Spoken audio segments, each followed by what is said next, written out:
mortality rate of 4%. He talks about making a reasonable guess at the generation time. And then he says, and we can see that in the paragraph 2 below, he talks about this being a rough calculation that his undergraduate class could work out with a pocket calculator, a ballpark estimate of half the people in the UK getting this infection over a year or so, a doubling of the gross mortality rate, and, as he puts it, a completely overwhelmed health system.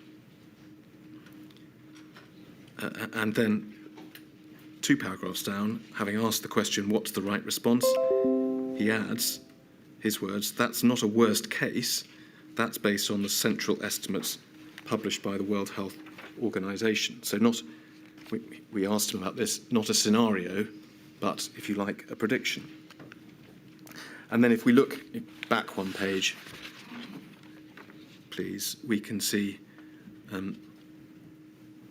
yes, at the very bottom of the page, we can see that Neil Ferguson responded by saying, fully agree, Jeremy and I were saying the same to Patrick Vallance and Chris Whitty last night.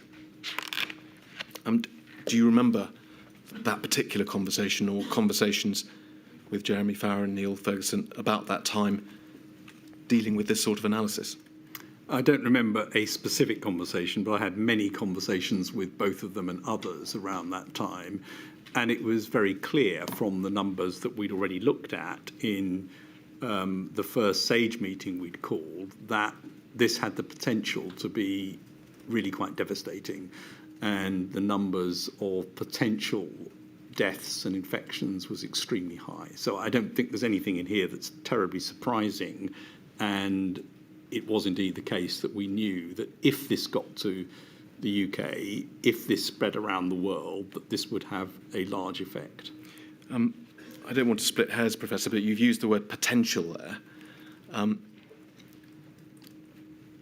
The point that Professor Woolhouse makes in his email is that it's not a scenario, it's not a worst case, it's something that, again, I don't want to get into technical terms, but he seems to be trying to convey the impression that it's more likely than just something which is a scenario or something which might happen.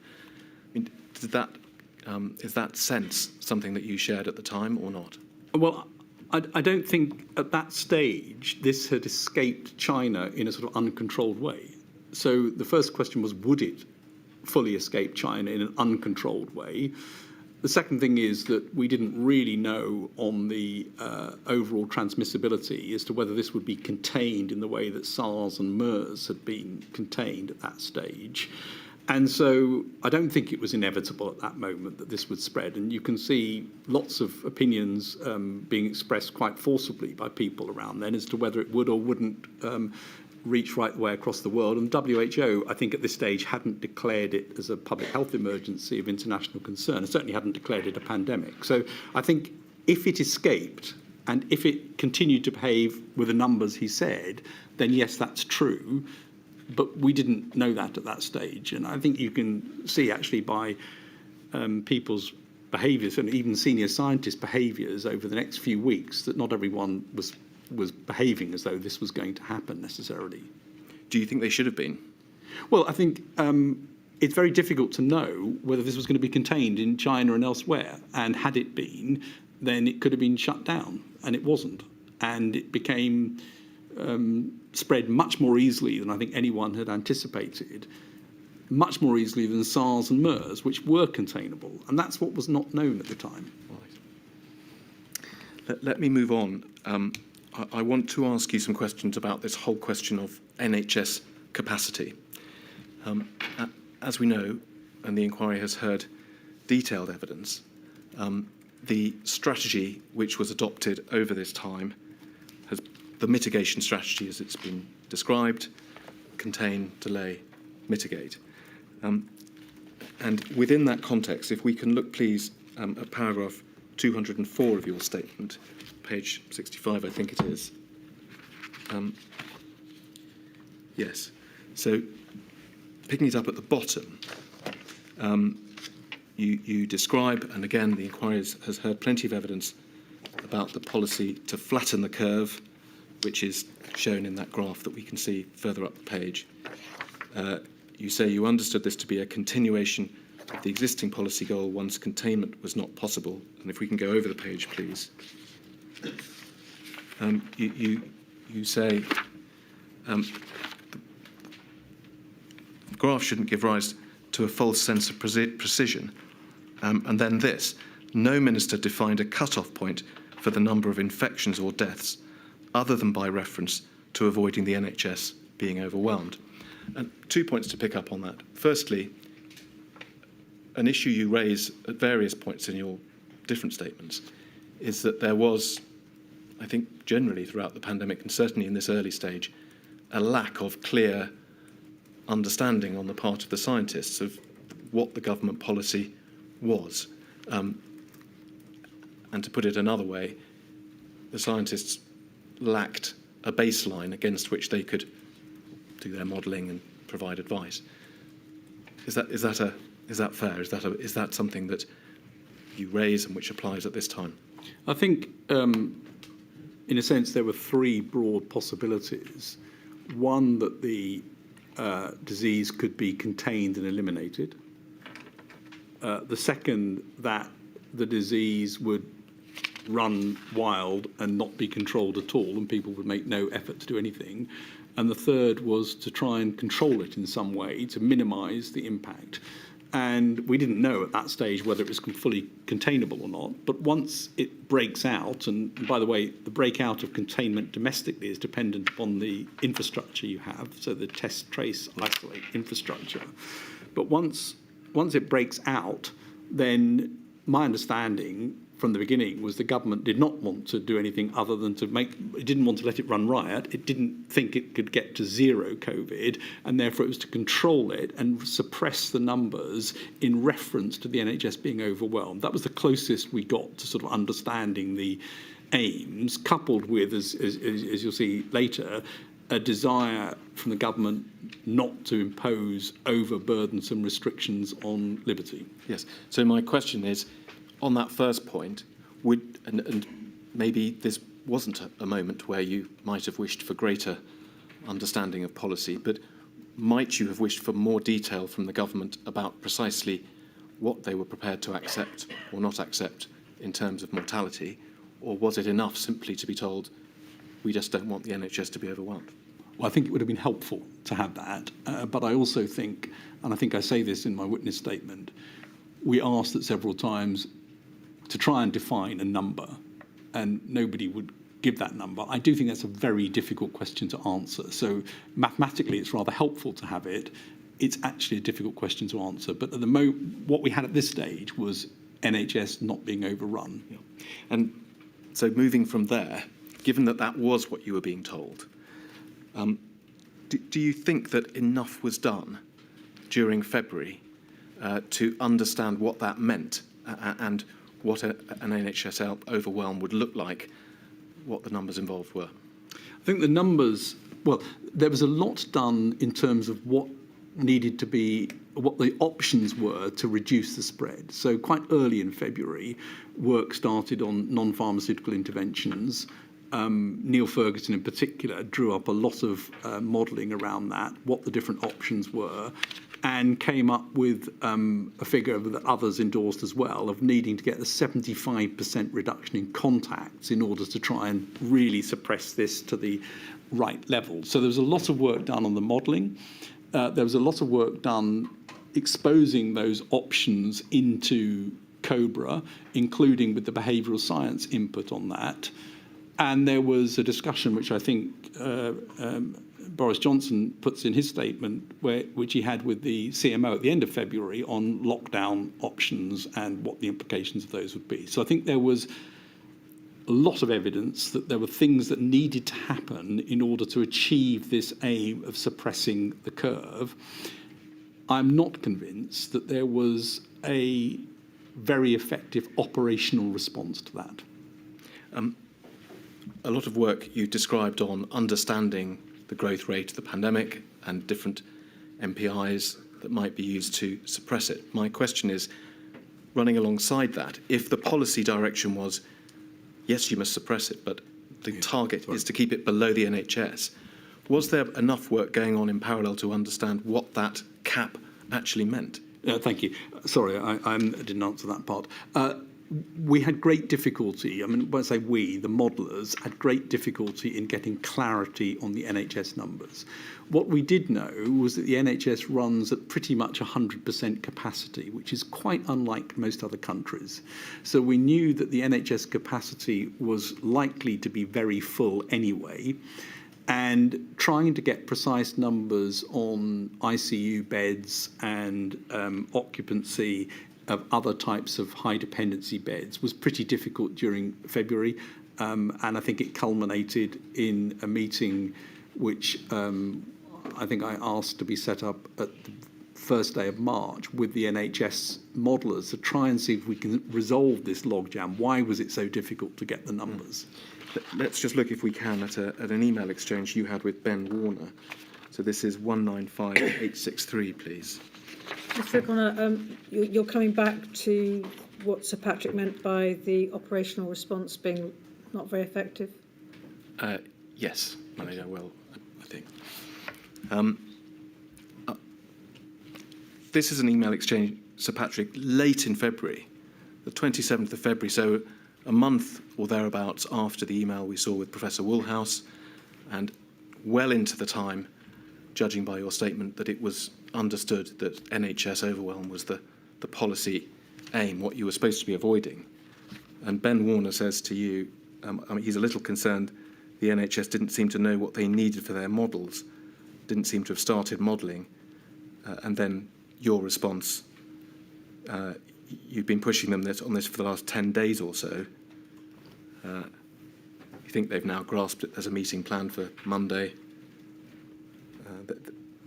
They haven't defined their input variables well enough. Taking a step to one side, Sir Patrick, you've already mentioned issues such as NHS capacity. Was it really a complicated modelling exercise that was needed, or was there simply a sort of basic mathematical exercise of how many beds have they got, at what point on our understanding of the pandemic will they be overwhelmed? Is it that complicated? Well, in one sense, no, it's not that complicated. And in exercise Nimbus, which I think took place in the middle of February, the question of NHS capacity inevitably being overrun was discussed, and Simon Stevens, I think, has referred to that. So it was very clear that the projections, the worst case scenario, would overrun the NHS. That was clear and discussed all the way through February. What is being asked for here is the point that the modellers needed better information to try and understand when that was going to occur and what the warning signs were. Because at all times during February, from a scientific point of view, and this goes right back to a comment that Sir Chris made in February, we wanted to try and understand the mechanisms to get R below 1, to make the pandemic shrink.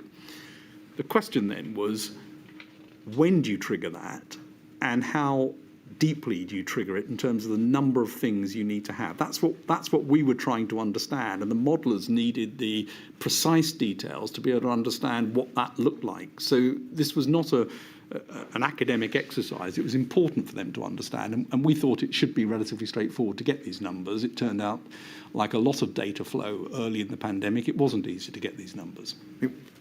When we look at, I think you said there was a meeting in early March, and when we look at some of the data that was provided, the modelling from the NHS, if we can look at 146571, please. This is the 9th of March, and if we could just zoom in on those bottom two graphs, please.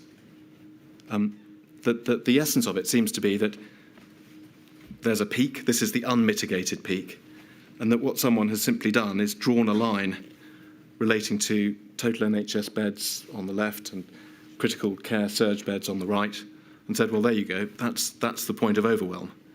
And if, just for completeness, perhaps we better look at the next page, please.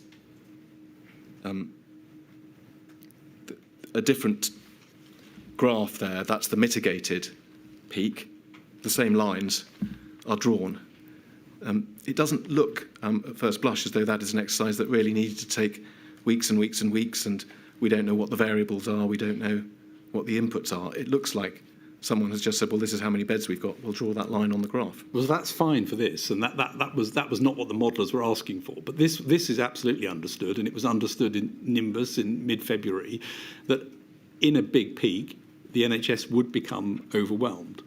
What it doesn't tell you is at what stage you think you need to act in order to do something. That's what the modellers were trying to understand and why they needed more precision. But I mean, on a basic level, anyone could see that if you had a huge wave of infections, it would cause this problem. The reason I'm asking, Sir Patrick, is that as we know, and we'll come to this, when the weekend of the 14th, 15th of March came around, one of the reasons why it was felt necessary to take sort of dramatic steps or change direction, depending on which way you look at it, was a new understanding that the NHS was going to be overwhelmed. And I suppose my question is was that part of the analysis something that could have been understood earlier if only more urgent steps had been taken in February to do this sort of analysis? Oh, I don't think there's any doubt if you look at the CRIPS in February that people understood the NHS could be overwhelmed. So I don't think that's a new understanding. I think the new understanding on the weekend of the 14th and 15th of March was that we were much further ahead in the pandemic than we realised. And the numbers that came in that week showed that there were many more cases, it was far more widespread and was accelerating faster than anyone had expected. That's what triggered an urgent recognition that this was an imminent problem of the NHS collapsing, not something that was weeks away with the possibility of introducing measures at a more leisurely rate. So that weekend was an intense acceleration and indeed intensification of the measures that were required to stop this. Let me turn then and ask you some questions about that weekend.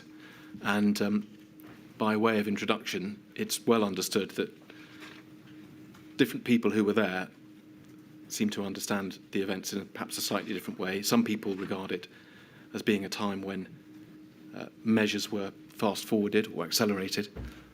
Other people regard it as a change of direction.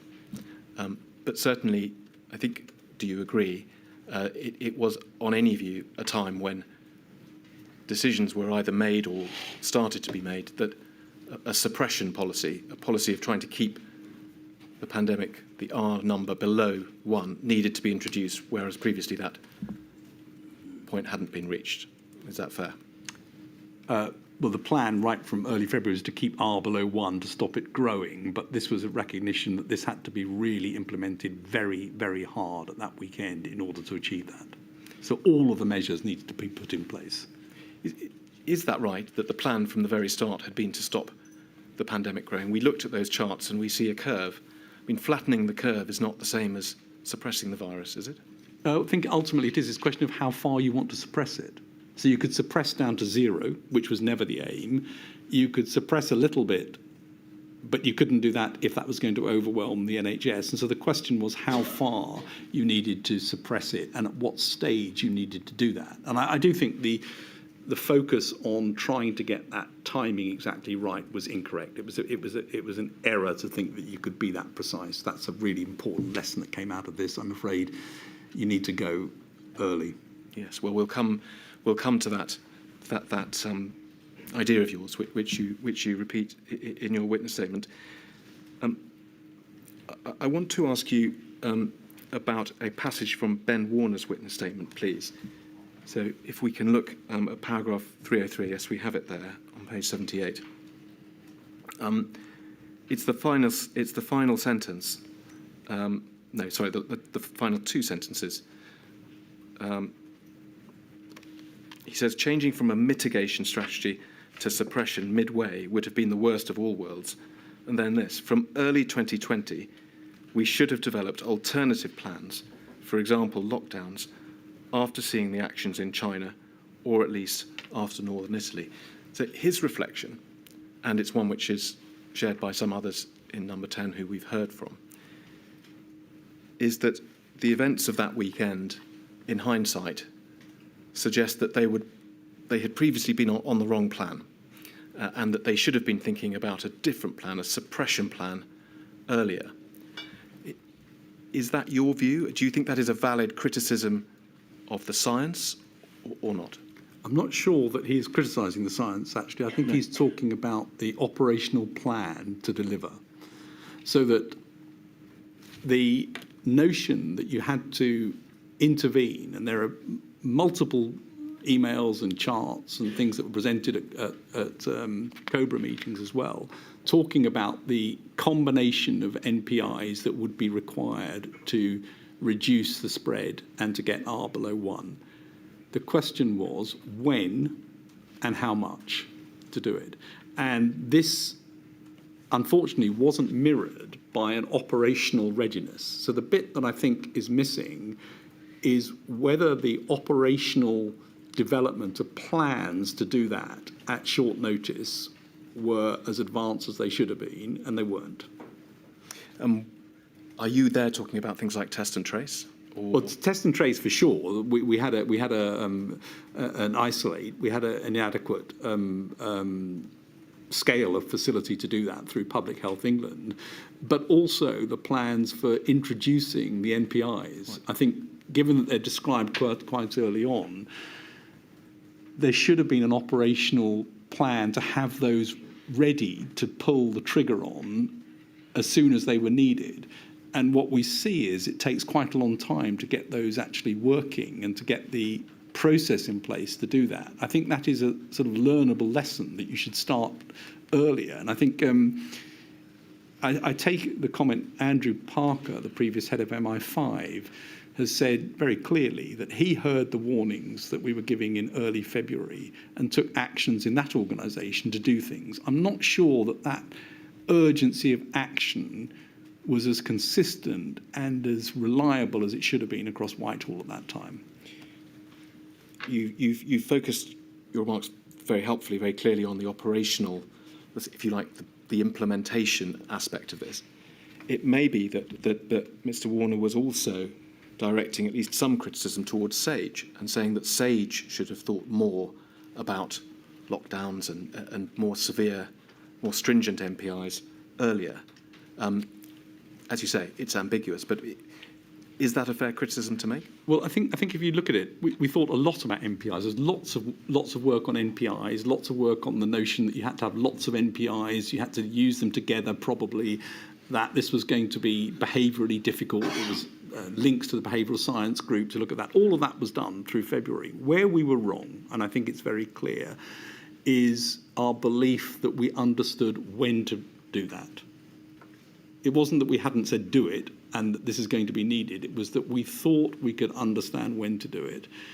The data that came in during the week leading up to the 14th and 15th showed clearly that we were much further ahead. It was much more likely to be needed urgently than anyone had realised.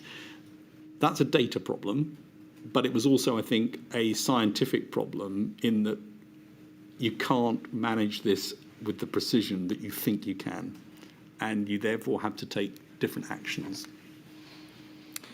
I'm going to come back to the decisions taken over that weekend briefly in a moment, but I'd like to take a step to one side before I do that and ask you some questions about your relationship with Professor Whitty at this time and the extent to which your views differed.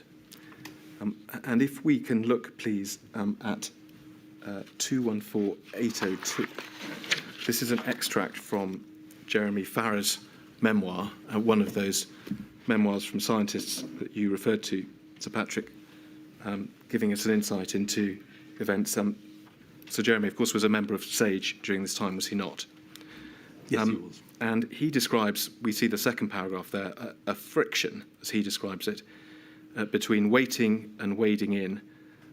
He says it led to a palpable tension between Patrick and Chris in the early weeks of 2020, particularly given the apparent absence of political leadership in that period. And he refers to the fact that Boris Johnson didn't attend the first COBRA meetings, as we have seen. So it's what he describes as a palpable tension between waiting and wading in. And there are some references, Sir Patrick, in your notes, which would seem to support that suggestion. And if we can look, please, at 273901, this is the schedule. And I just want to show you a few references, Sir Patrick. So in January, perhaps we ought to say that you weren't, in fact, writing these notes contemporaneously for the first 3 months or so of the pandemic, where you wrote a Correct. sort of catch-up section in March or thereabouts, looking back to the early months. But relating to January 2020, you said Chris thought would be contained. PM said his guts tell him it will be fine. But then Chris Whitty at the end, more cautious than me. If we can go to page 3, please.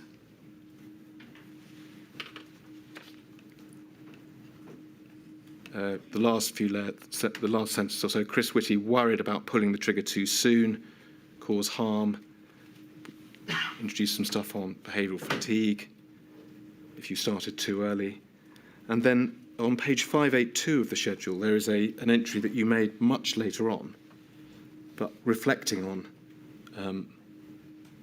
on the early events. So we're now in February 21, but Sir Chris talking afterwards about the inquiry, was lockdown too late in March? Could we have known? And then this, he was a delayer, of course. So help us, Sir Patrick, was there this tension or friction between the two of you about how quickly to proceed with NPIs in that first period? Well, I think Chris Whitty is a public health specialist, and he was rightly, in my opinion, concerned about the adverse effects of the NPIs. He was concerned that there would be more than just the issue of the direct cause of death from the virus, that there would be indirect causes of death due to effects on the NHS, that there would be indirect harms due to people isolating, mental health, loneliness, issues of health that come from that procedure, and that there would be indirect long-term consequences due to the economic impacts creating poverty, which is a major driver of health. So he was definitely of the view that the treatment and the result of that treatment needed to be considered together, and that pulling the trigger to do things too early could lead to adverse consequences. And that, I think, is a totally appropriate worry from the Chief Medical Officer and a legitimate public health concern throughout. And I didn't have exactly the same worry. I was more on the side of we need to move on this. But I think that's partly why the two of us found it useful to work together. I mean, he would bring in views that were broad public health views, looking at the consequences of interventions as well as the direct consequences of the virus. And I think sometimes I would want to push and he might not, and sometimes he was right, and sometimes I think we should have gone earlier. This was an occasion when I think it's clear that we should have gone earlier. Let me go back then, with that in mind, to those meetings over that weekend of the 14th and 15th. We've gone through them in some detail with other witnesses, and I'm not going to go through them in detail with you. But in summary, what was it that you were arguing for during the course of those meetings, and what was your understanding of what was decided? We got information on the 13th of March, which unambiguously showed that the pandemic was far more widespread and far bigger and moving faster than we had anticipated. And that came from a number of sources, including surveillance systems that we'd set up to look at people who had pneumonia, hospital-based surveillance, and some work coming in from the initial sporadic surveillance systems and NHS numbers. That was unambiguous and extremely worrying. Over that weekend, it became very clear that much more stringent measures would be needed to control this, and they needed to be introduced quickly. I made my views known about that was the view of the SAGE committee and the modellers, and it was my view that we were in a position now where we had to move quickly. That decision, I believe, was understood. On the Sunday of that weekend, I was unambiguous in the meeting that much more stringent measures would be needed now. I think that's recorded in Imran Shafi's notebooks.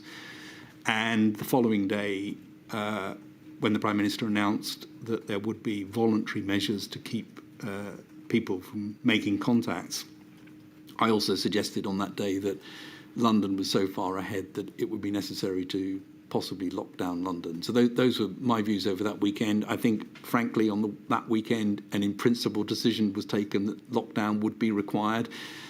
It then took several more days to work that into a full mandatory process. But whether it is mandatory or voluntary is a political issue, not a scientific one. We know, and we've heard from others, that the term lockdown may not have been one that was in play then, but you have said that your view, in essence, was that that was what you were campaigning for at the weekend, and there was at least an understanding that that was where things were headed as early as that. Well, I wasn't campaigning. I was trying to point out what the evidence was and how I interpreted it and what SAGE thought. And Neil Ferguson's work and others' work during February had shown that in order to really get this down to the levels that you would need to be reduced by, you needed to reduce contacts by 75%. That is a huge reduction, requires all sorts of interventions. I'm not even sure we ever really achieved much more than 75% at the peak of the interventions. And that's what I was arguing for on that weekend, that if we wanted to now stop this from becoming devastating, we needed that degree of reduction of contacts. Now, there are various references in the documents, in your witness statement, to the reaction of some of those who were at those meetings to what you were saying. You refer in places to people being incandescent, and you also refer to yourself having been reprimanded for advancing those views. Who was it that reprimanded you? Well, I got a message back that Chris Wormald, the Permanent Secretary at DHSC, was incandescent with rage, as was the Cabinet Secretary, about the fact I'd said this during the meeting on the Sunday. I subsequently spoke to Chris Wormald and asked him why he thought that was something to be incandescent about, and he said it was the manner of raising it in the meeting rather than the substance that he was concerned about, and that I'd sort of thrown it into a ministerial meeting, whereas it should have gone through more due process. But I stand by the fact I think it was the right thing to say at the time. That was the reprimand as well, then, was it, for the manner in which you raised it? Yes, I was told that I hadn't done things the right way and it was inappropriate for me to have raised that. And I subsequently, on the Monday, when I suggested that London was so far advanced, and it's worth remembering actually that in terms of timing of this, London was quite a long way ahead of other parts of the country. So although we had seeded the infection right the way across the country, other bits, you could argue, went into NPIs really quite early. Certainly earlier than other countries when you look at where it was. London, though, looked like it needed more. And I made that point in that meeting. It was discussed. There was a very clear rejection of that proposal. And certainly I don't think the Chancellor looked terribly pleased at that moment. Why not? Well, quite rightly, he's concerned about the economy. And London was very much the engine of the economy. And that was a massive, massive decision to take. Well, we may come back to that, but just last question on the reprimand. There is one of the documents amongst the disclosure which suggests that Sir Chris Whitty was one of those who reprimanded you on this occasion. No, Chris was the messenger. Right. He did not reprimand me. He didn't have skin in the game. No. I want to move on, and the last set of questions on this particular issue is about the timing of the lockdown. You, as I understand it in your statement, say that you think this first lockdown was imposed a week too late. And I think you're referring there to the delay, as you would put it, from that weekend when the discussions we've just been covering were had, and the mandatory lockdown, which was introduced a week later. And the word you use is implementation, so a delay in implementing the decision. First of all, is that a fair summary of your witness statement? Yes, I think that's probably the earliest at which that decision could have been made, maybe a few days earlier if we'd got the information. I remember at the time Neil Ferguson wrote that we were taking actions earlier than other European countries relative to where we were in the pandemic. But I think that weekend was, in principle, a decision that all of these measures would be needed. And I think it would have been sensible to have got on and done those as quickly as possible. But, I'm not an expert in how you implement these things, how you operationalise them, what the legal requirements are. And there were some very significant legal requirements around that. And that took another week or 10 days for that to be in place. So those are the operational implementation type matters, which in fact we touched on when we were discussing Mr. Warner's evidence.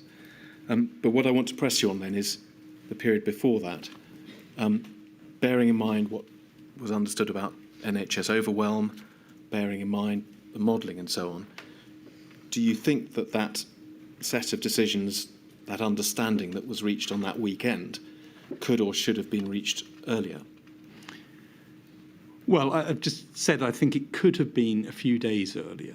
I think it's difficult to know if you look at the numbers of cases and the numbers of people who, even by then, were beginning to show how serious this disease could be. The measures themselves are not neutral, they're harmful. And so the question is around timing. It's around when you're prepared to take an intervention, accepting that you're about to cause definite harm, because we knew the interventions would cause harm. We didn't know exactly how many of them would be needed to stop the spread of the disease.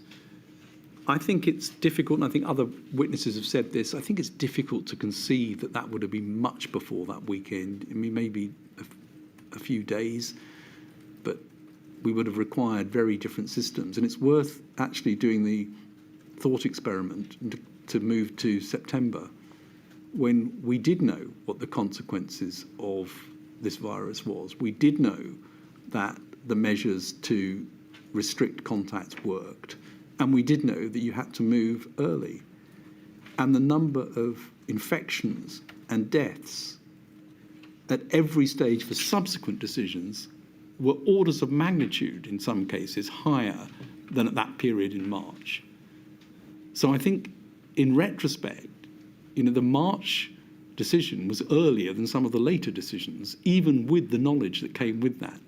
So I think it's difficult to conceive that decision would have been made much before that weekend, as I say, possibly a few days. We certainly will be coming on to talk about later in the year and September and the second lockdown and so on. But before we leave this, the premise of my question so far has been that there was going to be a lockdown in March or thereabouts. It's just a question of when it happened and could it have been imposed earlier. Adopting the same hindsight approach, do you think that in fact that first lockdown might have been avoided altogether had things been done differently? I think that if we'd had a scaled test, trace and isolate system in place, you stand a better chance of keeping this under control. I think that in that situation, even a short type of lockdown, without defining exactly what's in that, but MPIs to try and reduce it, could have brought things down and then kept it under control with test and trace. But the reality was we didn't have tests at scale. We didn't have a test and trace and isolate system at scale. And we were unable, or PHE and the organisation seemed unable to be able to operate that. And that would have required a lot more planning over previous years than had occurred.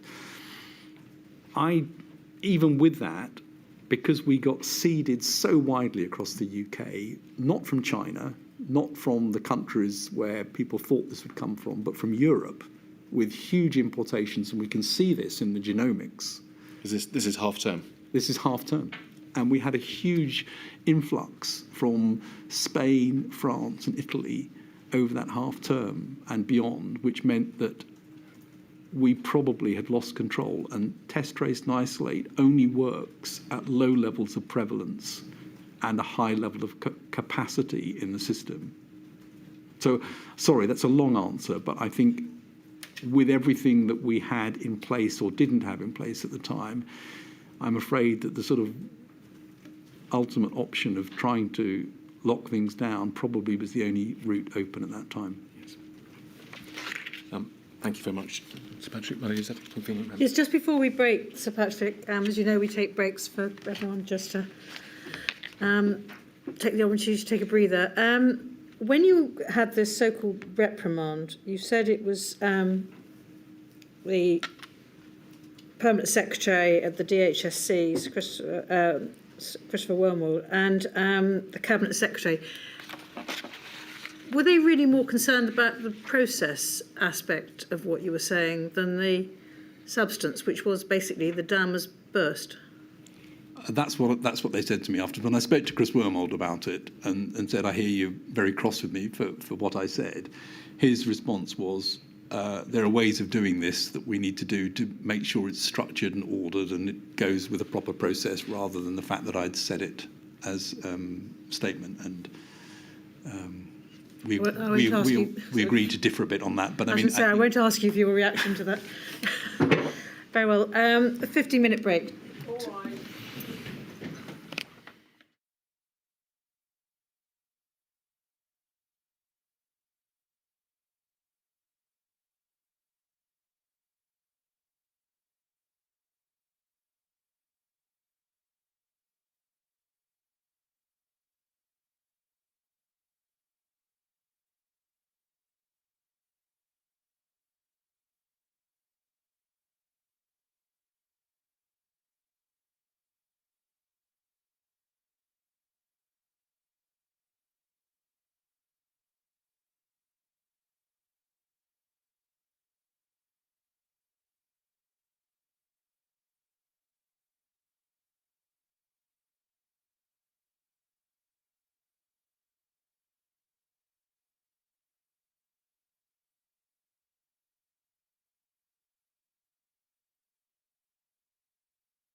Mr. O'Connor.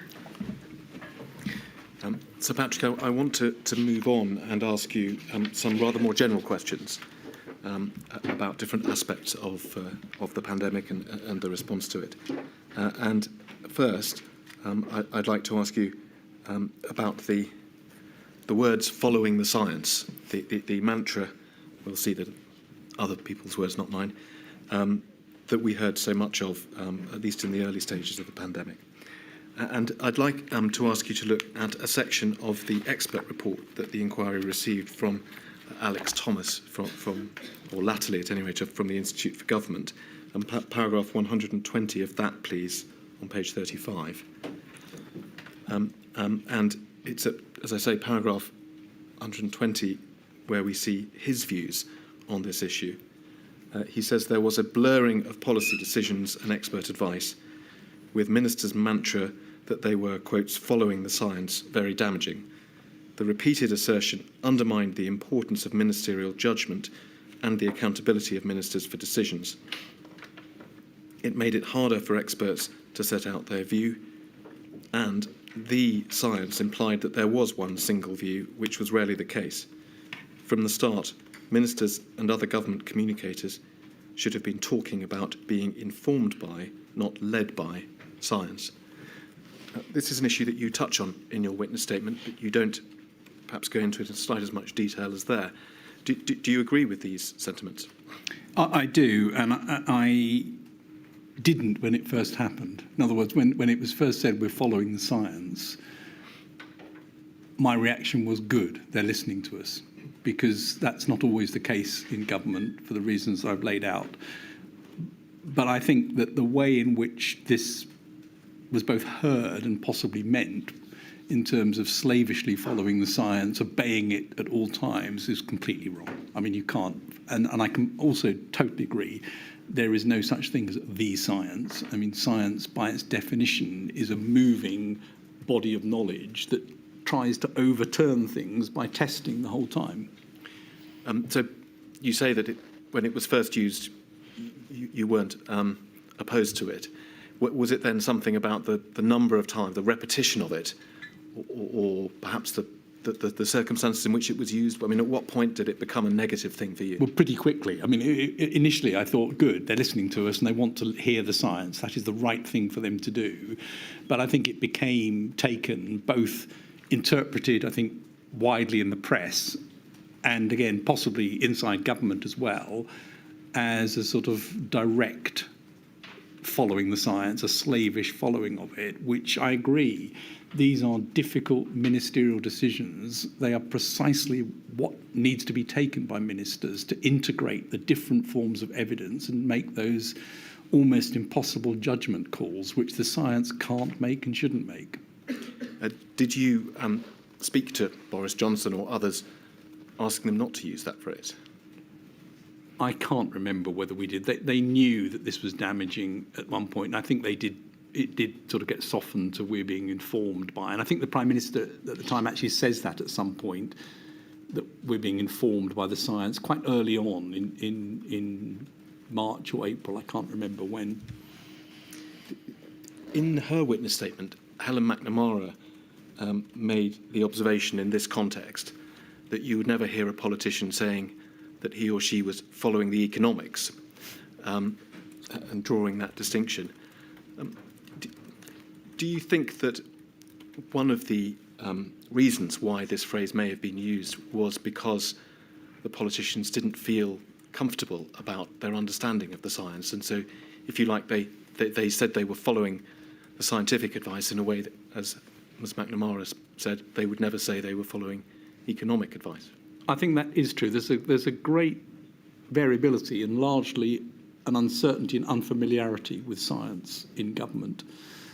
And my experience is that many people who haven't had a scientific training also view science as giving immutable facts. You know, they remember at school they were taught a lot of facts about science. The truth is that science is a process. It's a way of testing what you currently know, experimentally or observationally, overturning hypotheses, advancing and trying to increase your knowledge base. And it's a description of what you currently have, which can easily be overturned by new evidence. And I think that's not widely understood. I mean, understood may be the wrong word, but it's not intuitive to many people. And therefore, I think there was a bit of dependency that this was a scientific problem and people would listen slavishly to this and wanted to sort of slightly hide behind this at times. Just going down the page, let's look at paragraph 122, please. A related but slightly separate point that Mr. Thomas makes. He said that SAGE ended up filling a gap in government strategy and decision-making, which meant that government decisions were held off until the scientific advice was overwhelming, rather than using scientific inputs alongside other analysis to take decisions at the most appropriate time. Again, sentiments that you endorse? I agree that we ended up filling gaps, and there are several examples where we did step into places that we thought just needed some attention, and we tried to provide that. And there are several examples in my statement. I also think it's true that other inputs weren't as visible and weren't as obvious, and so there wasn't that overt ability to trade off between them. And I think I made this point about the economic analysis. I mean, it wasn't obvious where that was coming from, and it wasn't visible, and that led people to assume, therefore, the science was the decision-making force. So I think I don't think I disagree with anything that's written in this statement. Yes. Well, and the point about economic input is one that we will certainly come to in due course. I'd like to move to a related subject, which is about the ability or the ease with which government ministers, civil servants, decision makers understood the advice that you were providing them with. We've already touched on the point about the proportion of fast stream applicants with STEM degrees, and of course this question of non-science graduates struggling to understand scientific matters is a very old one. In your witness statement, perhaps we can go to page 207 of your witness statement, paragraph 642. You describe, if you like, your general experience of providing science advice to decision makers. And picking it up about 4 or 5 lines down, you say, I'm not in doubt that the CMO, that's of course Professor Whitty, and you gave advice from SAGE repeatedly, and that it, together with the uncertainties, was usually understood by decision makers. However, it was often necessary to explain scientific concepts on many occasions. You say it's entirely appropriate for decision makers to challenge advice and so on. Then in the next paragraph you say you were asked a number of questions about whether the science advice that you provided to the Prime Minister and core decision makers was understood. You make the point that others will be better placed to answer that question, and of course we can ask the Prime Minister and others. But you say again that you took care to explain these concepts in a way that was comprehensible, which was appropriate. And a couple of sentences on, some points had to be explained repeatedly, and some areas proved more difficult to get across than others. And just flicking onto the next page, you make the point that some concepts were particularly challenging, for example, absolute and relative risks in relation to comorbidities. I just want to take you, Sir Patrick, to a few entries in your notes which touch on this subject and try and get a feel for whether that is a general position and whether those reflections apply particularly to the Prime Minister, or whether in fact the position was more marked with him. So can we go please in the schedule first of all to page 42. So this is an entry on the 4th of May, and by this stage you are making the notes daily, is that right? Yes. You say, late afternoon meeting with the PM on schools. My God, this is complicated. Models will not provide the answer. PM is clearly bamboozled. Page 53, please. PM asking whether we've overdone it on the lethality of this disease. He swings between optimism, pessimism, and then this. PM still confused on different types of test. He holds it in his head for a session, and then it goes. Page 93, please. Watching PM get his head round stats is awful. He finds relative and absolute risk almost impossible to understand. Page 124.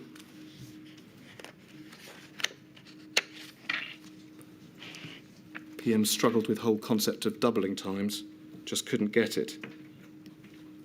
And then just two more, please. Page 167.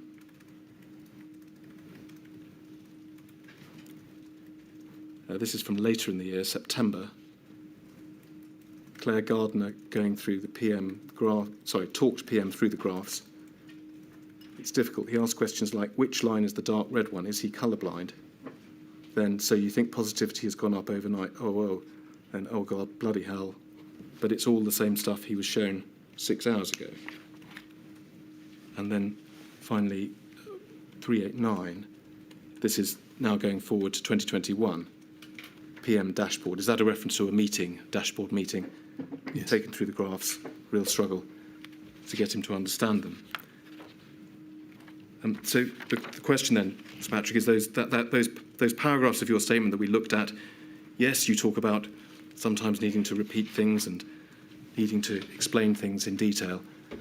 Help us and tell us if this is an example of passages that you no longer want to support. But the message that we get from these repeated entries appears to describe something, at least as far as the Prime Minister is concerned, more serious, a repeated failure to understand graphs, scientific concepts and so on, forgetting things that had been explained to him only a few hours earlier repeatedly. Was there a more serious problem with him than that which you describe in the witness statement? Well, I think I'm right in saying that the Prime Minister at the time gave up science when he was 15. And I think he'd be the first to admit it wasn't his forte, and that he did struggle with some of the concepts, and we did need to repeat them often. I would also say that a meeting that sticks in my mind was with fellow science advisors from across Europe, when one of them, and I won't say which country, declared that the leader of that country had enormous problems with exponential curves, and the entire phone call burst into laughter because it was true in every country.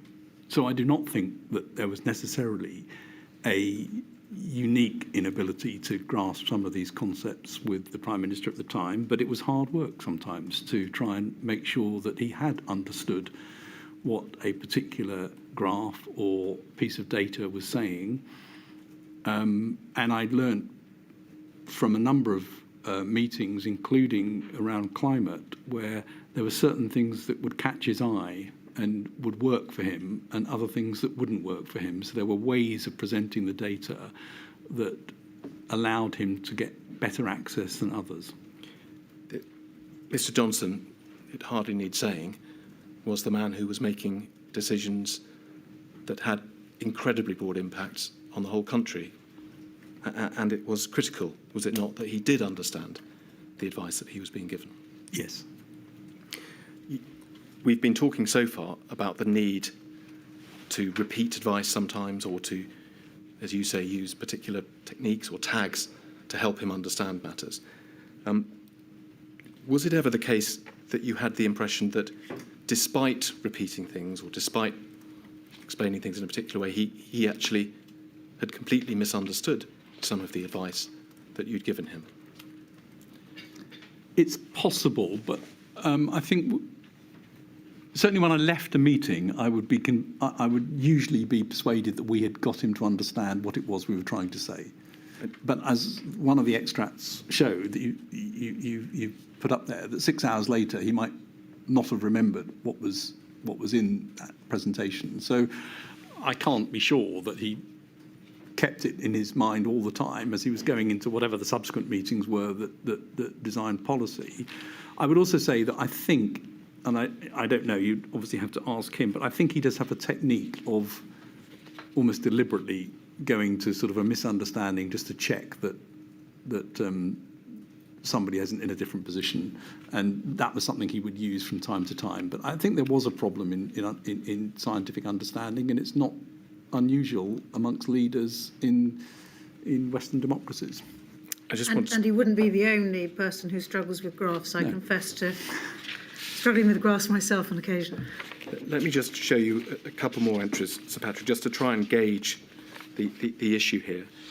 First of all, can we look at page 163, please? So we're in September 2020 now.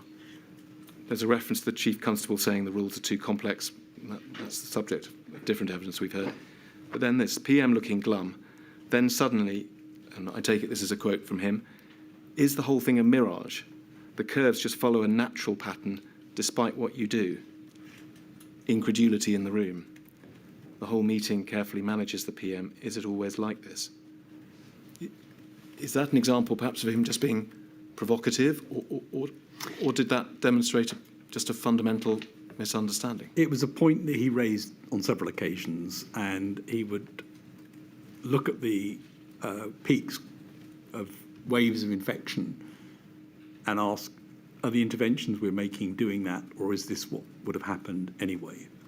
And he did come back to that point often, and we talked him through what the evidence was that the interventions had made the difference. And of course, it is true that at some point the peak will come down, because at some point public behaviour changes, the number of susceptible people changes, the amount of immunity in the population changes. They do go up and down, but the point was that clearly these were being manipulated down by interventions. Just before we leave this entry, you see the last sentence there, and notes that we're now in September. CMO still keeps offering a slightly slower path. We've talked already about the caution that Sir Chris had in March. It looks as though you're recording a similar issue later in the year. Was it something that continued? Well, I think the point in brackets is important. I think this is wrong and said it. And Chris and I discuss this sort of thing often. I still think that he, as the Chief Medical Officer with a public health accountability, was right to raise the problems associated with the measures being taken. And that appropriate caution, I think, was useful. And it was very helpful for the two of us to be able to discuss that and understand why we were in positions of either greater or slower pace on some of these things. I think it's appropriate. One more of these references, please, page 190. So it's very much the same time, September of 2020. You record that the Prime Minister had come back from the Battle of Britain Memorial Service, distressed by seeing everyone in masks, and then this starts challenging numbers and questioning whether they really translate into deaths. Says it's not exponential, etc., etc. Looked broken, head in hands a lot. Is it because of the great libertarian nation we are that it spreads so much? Maybe we're licked as a species. We're too shit to get our act together. He doesn't seem to have been the easiest of decision makers for you to provide scientific advice to, Sir Patrick. It was difficult at times, and this is an example of where I suspect in this meeting I would not have tried to get across too many scientific concepts. Would have waited for a better opportunity to do so and to have spoken to some others. As you mentioned at the outset, you had worked with other decision makers, Mrs. May. Was this reception of scientific advice that you were providing something you were used to, or was it out of your experience? Well, Boris Johnson and Dominic Cummings were extremely keen to get scientific advice. So they had I would say, a disproportionate interest in getting science advice. But as you can see, it wasn't always easy to provide it in a way that was understood and actionable by the Prime Minister. And I don't think, I doubt that the sorts of things described in here are terribly surprising to most people. Just before we leave this, I want to add in one extra factor, which is, of course, we know the Prime Minister was unwell. for some period, sort of March, April time in 2020, that the extracts I've shown you do have some in that period, but as we've seen also later. Is that a factor that we need to bear in mind with all this? I think there was a period, and I described that, when I think he was really unwell and was unable to concentrate on things. When he came back, he eased himself back into things over a few weeks, and thereafter I think there was no obvious change between him and what he was like beforehand. Yeah. Thank you. I'd like to move on to a separate subject, please, and that is, in the first instance, about SPI-B, the behavioural science subgroup of SAGE. And perhaps we can start by looking at the SAGE minutes, which record the decision to set up that group. As we can see, it was SAGE 7 on the 13th of February.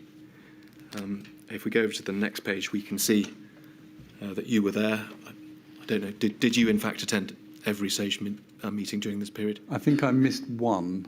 All right, not this one. Not this one. And if we go on to page 4, please, we see the section of the minutes headed Behavioural Science. And this was a summary, was it not, of the discussions which led to the decision that a behavioural science subgroup would be a good idea. And then we've heard from Professor Rubin the way in which it was set up.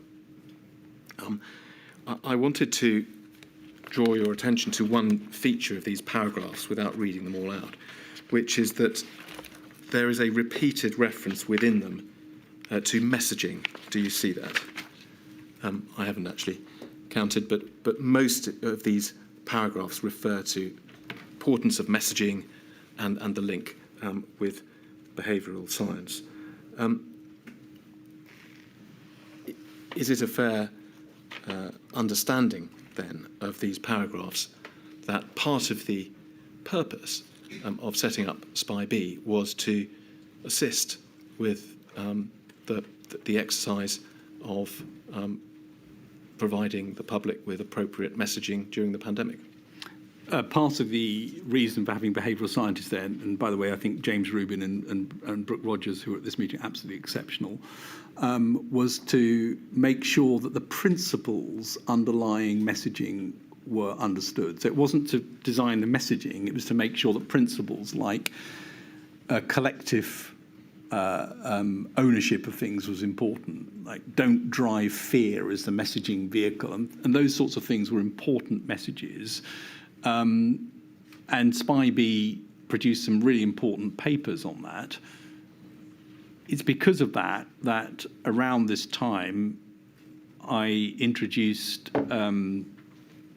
James Rubin and Brooke to both Dominic Cummings and to Alex Aitken, who was the head of government communications, to make sure that there was a vehicle for them to feed in their principles of messaging. Yes. This is really what I wanted to explore, Sir Patrick, because on the one hand, as we've said, we see great emphasis being placed on messaging.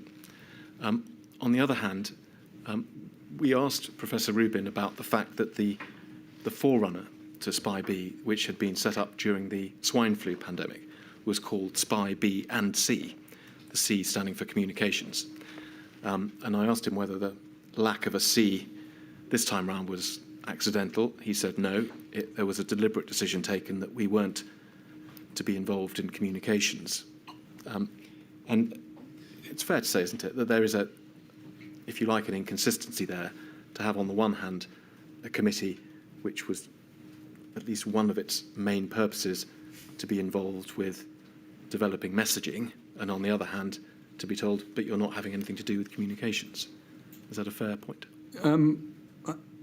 I'm not sure it is, actually, because the point that the behavioural scientists are trying to give is the principles behind messaging, not the actual construct of the communications. And I think that distinction is quite important. This is behavioural science advice into communications and messaging, beyond communications, messaging more generally.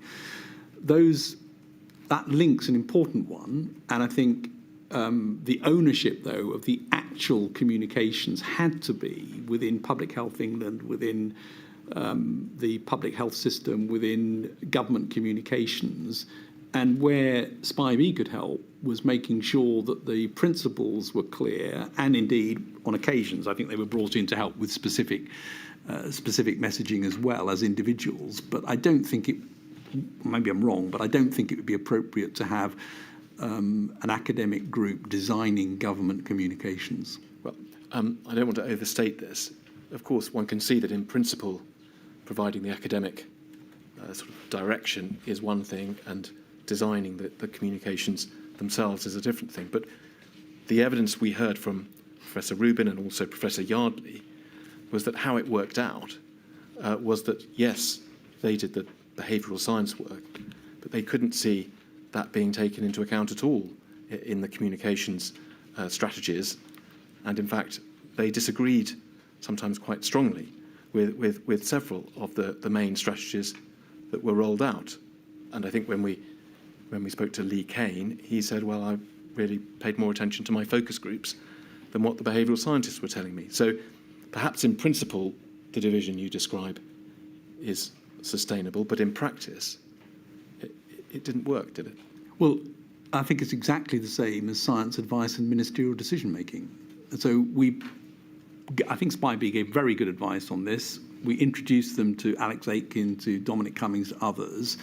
The fact that the government then chose to do things that were different from that, provided they've understood that the input has come, provided they've heard it properly, that is a ministerial decision to do things differently. I mean, I happen to think that they could have listened more to SPI-B on this for sure, and that would have been helpful. But it seems to me that's exactly where ministerial accountability comes in decision making. It's the same for this area of science as other areas of science, and it, maybe to put it even more boldly, following the behavioural science would have been as bad as following the science.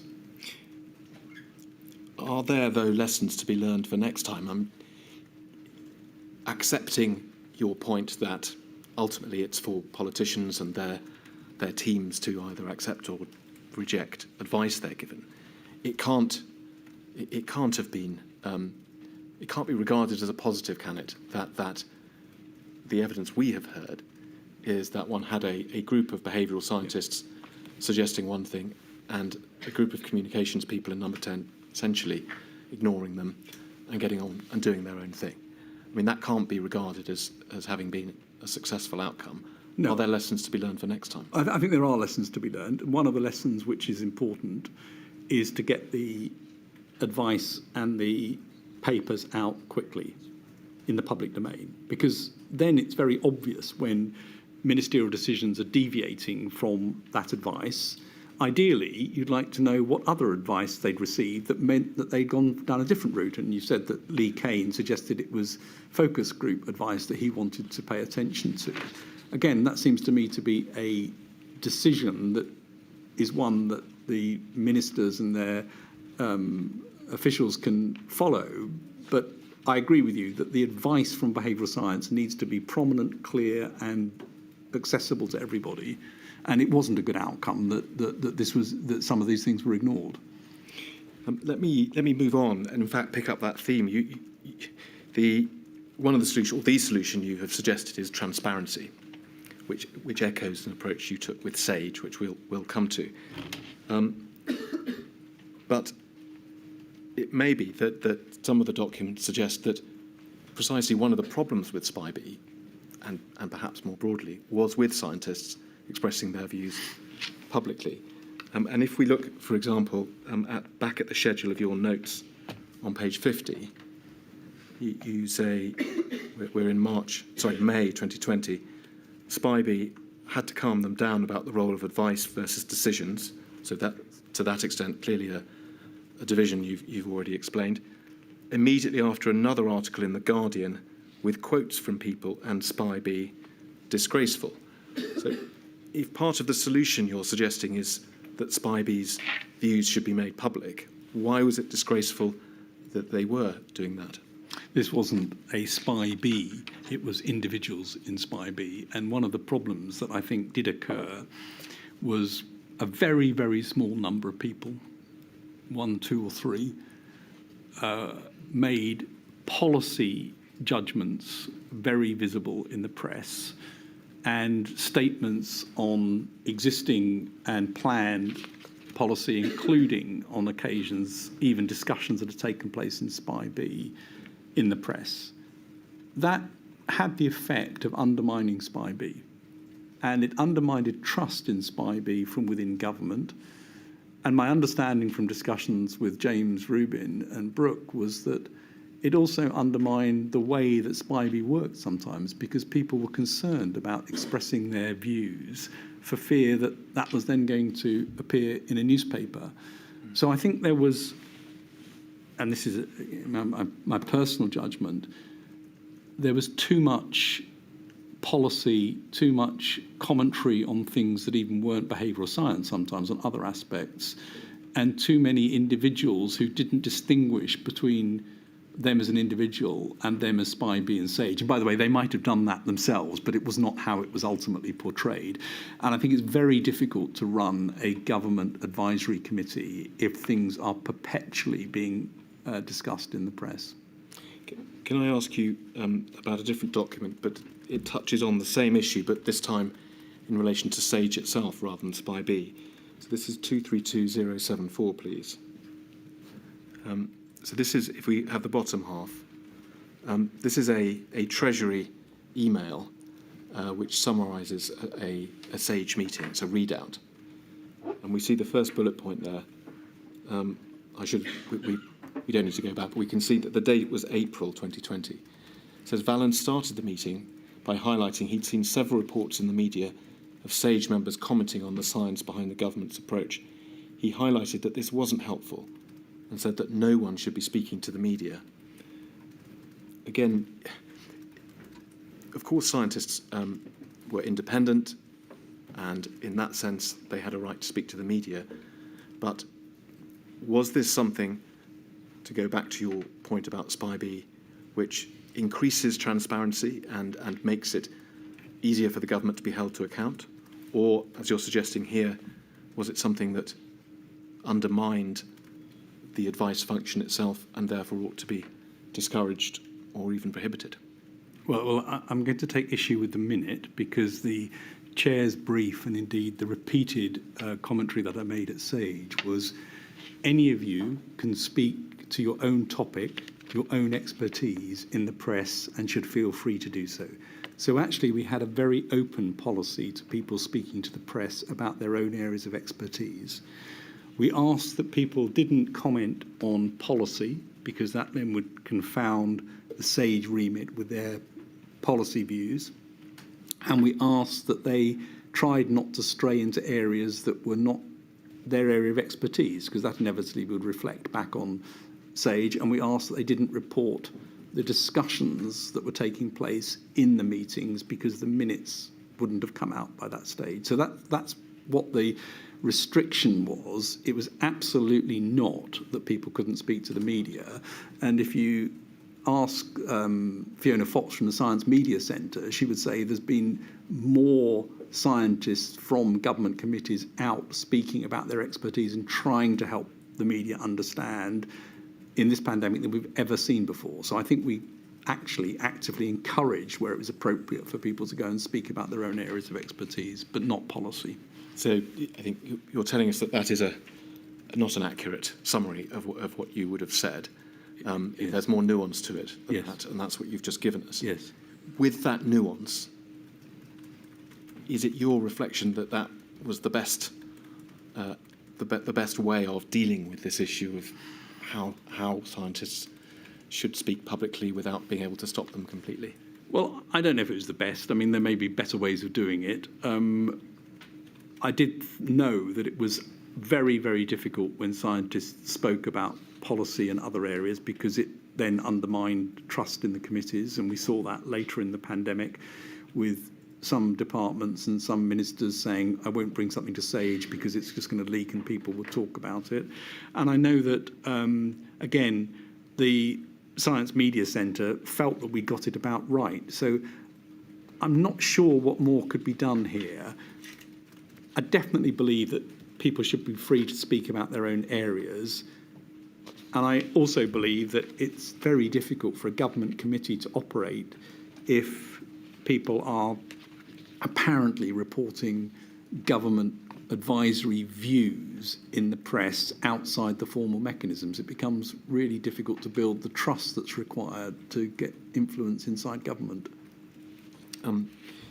Thank you. Let me just move. We're sticking with Spy B, but to a related issue, and that is not so much them commenting publicly, but several of them joining independent SAGE. And for these purposes, perhaps we can look at some email exchanges between you and Stuart Wainwright. First of all, can we please look at 197131?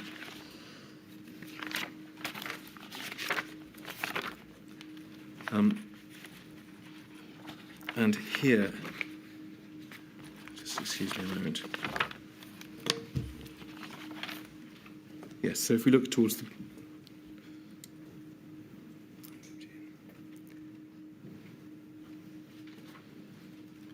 I think if we can go on to the next page, please. Yes, we see at the top there an email from Stuart Wainwright. It's an exchange at this point between him and James Rubin.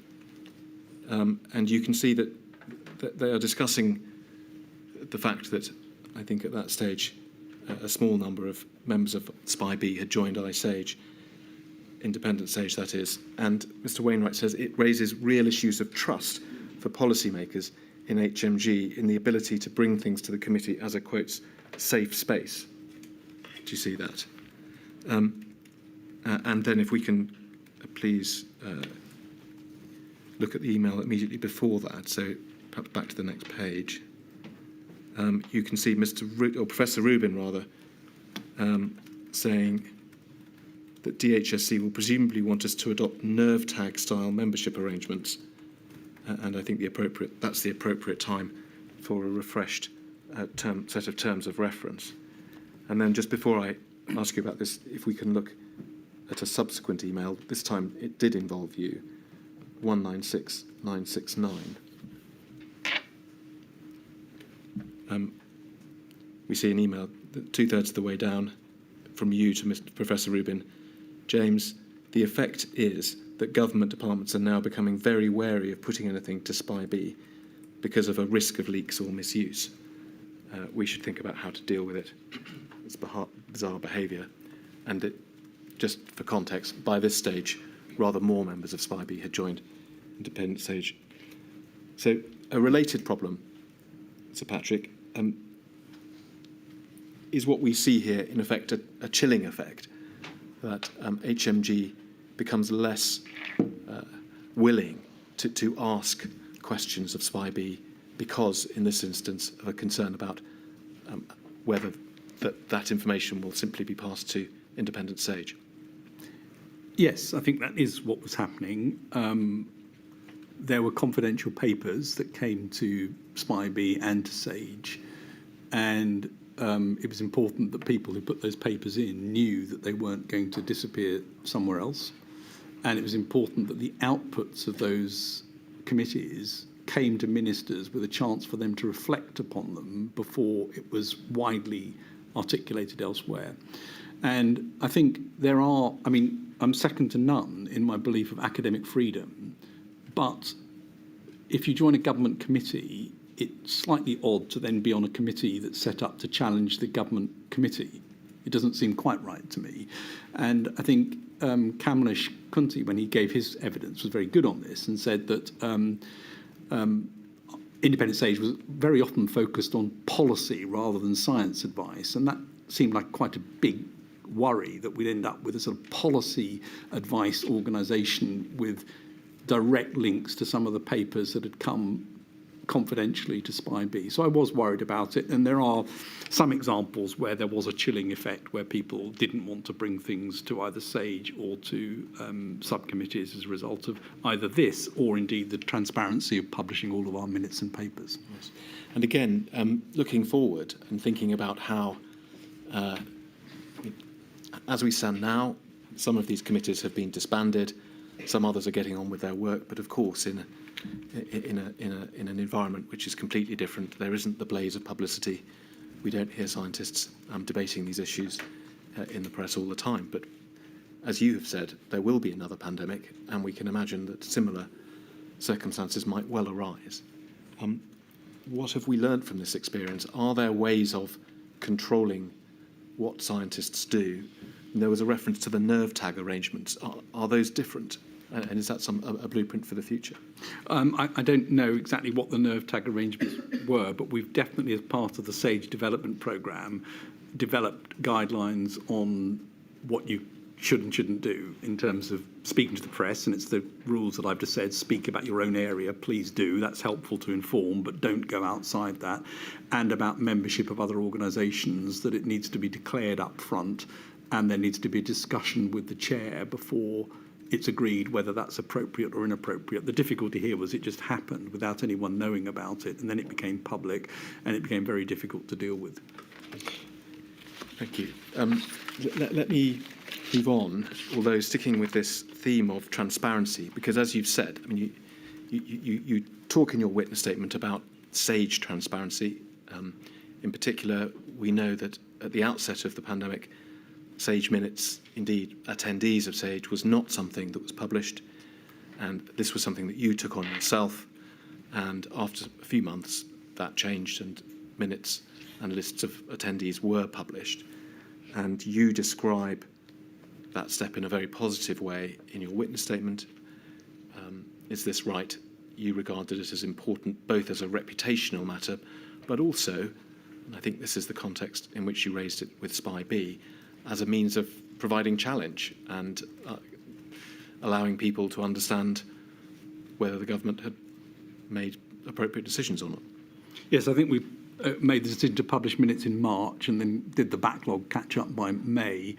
I do think, and this again has been put in the SAGE development plan, I think there should be a process for publishing minutes and papers as soon as is reasonable after the meeting, with some caveats, and those caveats would be national security, one, and two, if there was a need to delay things for a little bit to give ministers a chance to be able to consider policy options in advance. But I believe both the evidence for SAGE, but more widely, I believe, the scientific evidence that underpins advice to departments should be made public, because that's what science does best. It puts things out there other scientists can challenge, and that creates the right external environment to actually be helpful, not on the policy, but on the evidence base. And I think that is a valuable thing, and we had to go through quite a lot to make that happen during the pandemic, including operationally. It's quite difficult to get these things done because you've got to get permissions from the authors, you've got to get them in the right format, you've got to get them up on the website, and that took a little while in a team that was very busy doing other things. It's the sort of thing that I describe in the so-called 100-day mission as getting the rules of the road sorted out in advance, so you're not trying to sort them out during a pandemic. One can see, and you've described very well, all the advantages that flow from this policy of transparency. But there are problems that come with it, are there not? And one of them is the problem we've just been discussing in the context of SPI-B, which is a chilling effect. And if we look at your notes, well, I will ask you, but at least on the face of it, it seems that this policy of transparency did indeed create this type of chilling effect with SAGE itself during the pandemic. If we can go, please, to the schedule and look at, I think it's 3 references. Thank you. First of all, this one. We're in June 2020, and you write, you refer to a paper from number 10. You say someone has completely rewritten it. They've just cherry-picked, quite extraordinary. And then, for our purposes here, note apparently Simon Case, I'm afraid I can't now remember whether at that point he had, no, he wasn't, he was a permanent secretary within the Cabinet Office at that point. He hadn't become the Cabinet Secretary. Simon Case said, don't bring new schools advice questions to SAGE as the minutes get published. If we can move on to page 102. Another note, Secretary of State for Education says, don't ask SAGE as minutes get published. And then moving forward a few months, both of those references were in June. If we can move forward to page 253, please, we're in October. On a similar theme, apparently the Cabinet Office, so not Department for Education, but the Cabinet Office, now cautious about putting things to SAGE because we publish it all. That's a very bad outcome. Well, it is a bad outcome, Sir Patrick, and I just want to ask for your reflections on where the balance is. I mean, it's for all the reasons you've given, there's a lot to be said for publishing the minutes. But on the other hand, if the consequence of publishing the minutes of an advisory body is that its customers don't come to it for advice anymore, isn't that something of a at least mixed situation? If I may just, on the very first one you read out about somebody rewriting the science, that was an internal paper in Cabinet Office, and that rewrite never went anywhere. Right. So that I think is not. But this is a very important question, and there is no doubt that DFE took this view at times, and Cabinet Office, there was an alarm that might happen. I don't think in the end it stopped us doing anything on schools that we wanted to do, but it did mean we sometimes didn't get precise questions. I do think it's a problem, and I don't know what the answer to it is, but I believe there is a cultural issue which can be overcome, which is the more the principle is accepted that the evidence is published, not the advice, not the policy position, but the evidence is published, the better government decision-making would be. And the more that happens during normal time, as well as during emergencies like this, the more it will become a culturally accepted and reasonable thing. There is a fear sometimes that if the evidence is out there, it's going to force a minister's hand. And as I said, I do think you need to give ministers time to do things before it becomes public. But my approach has been, and I've had this discussion during peacetime in government as well as during the pandemic, is the evidence itself can neither be harmful nor beneficial. It is just what it is. And provided all of the evidence is published, ministerial decision can be completely free to overturn that evidence and say, I choose to do something different. So it is a worry, and it was a concern, particularly during this period. But I don't think the answer is to reach for more redaction or more secrecy around this. I think it's to get into a normalised position where evidence publication is seen as the right route. Sir Patrick, you emphasise evidence in contrast to advice. But what we've seen in these extracts is a concern, in this case emanating from the Department for Education, about SAGE minutes being published. Surely those minutes contain advice?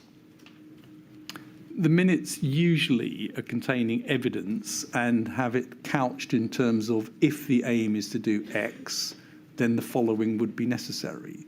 Or given the state of the pandemic at the moment, without a decrease, it's likely to lead to the following situations. It is usually not the case that it's giving direct advice on precisely what the science is suggesting a minister should do.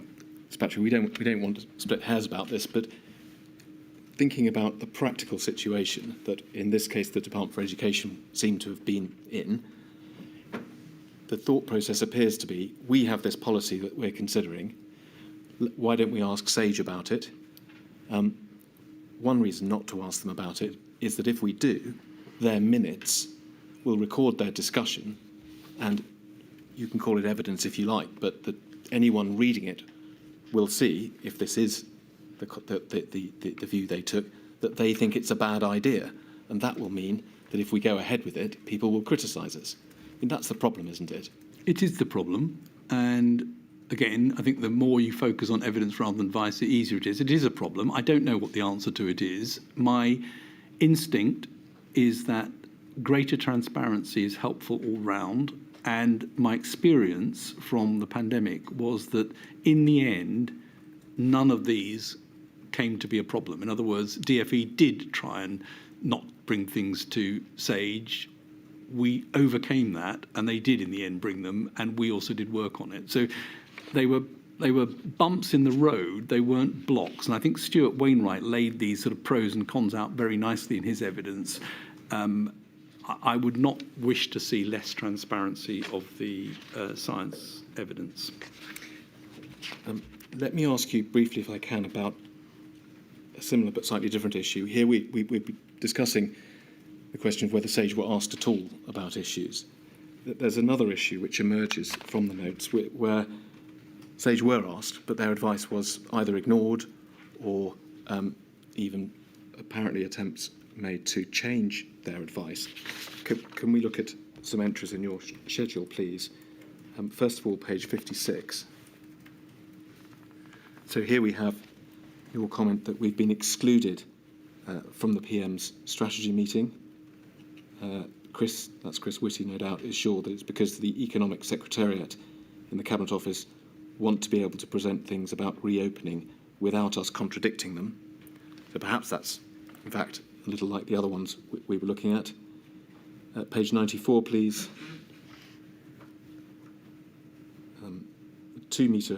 The 2 metre rule meeting made it abundantly clear that no one in number 10 or the Cabinet Office had really read or taken time to understand the science advice.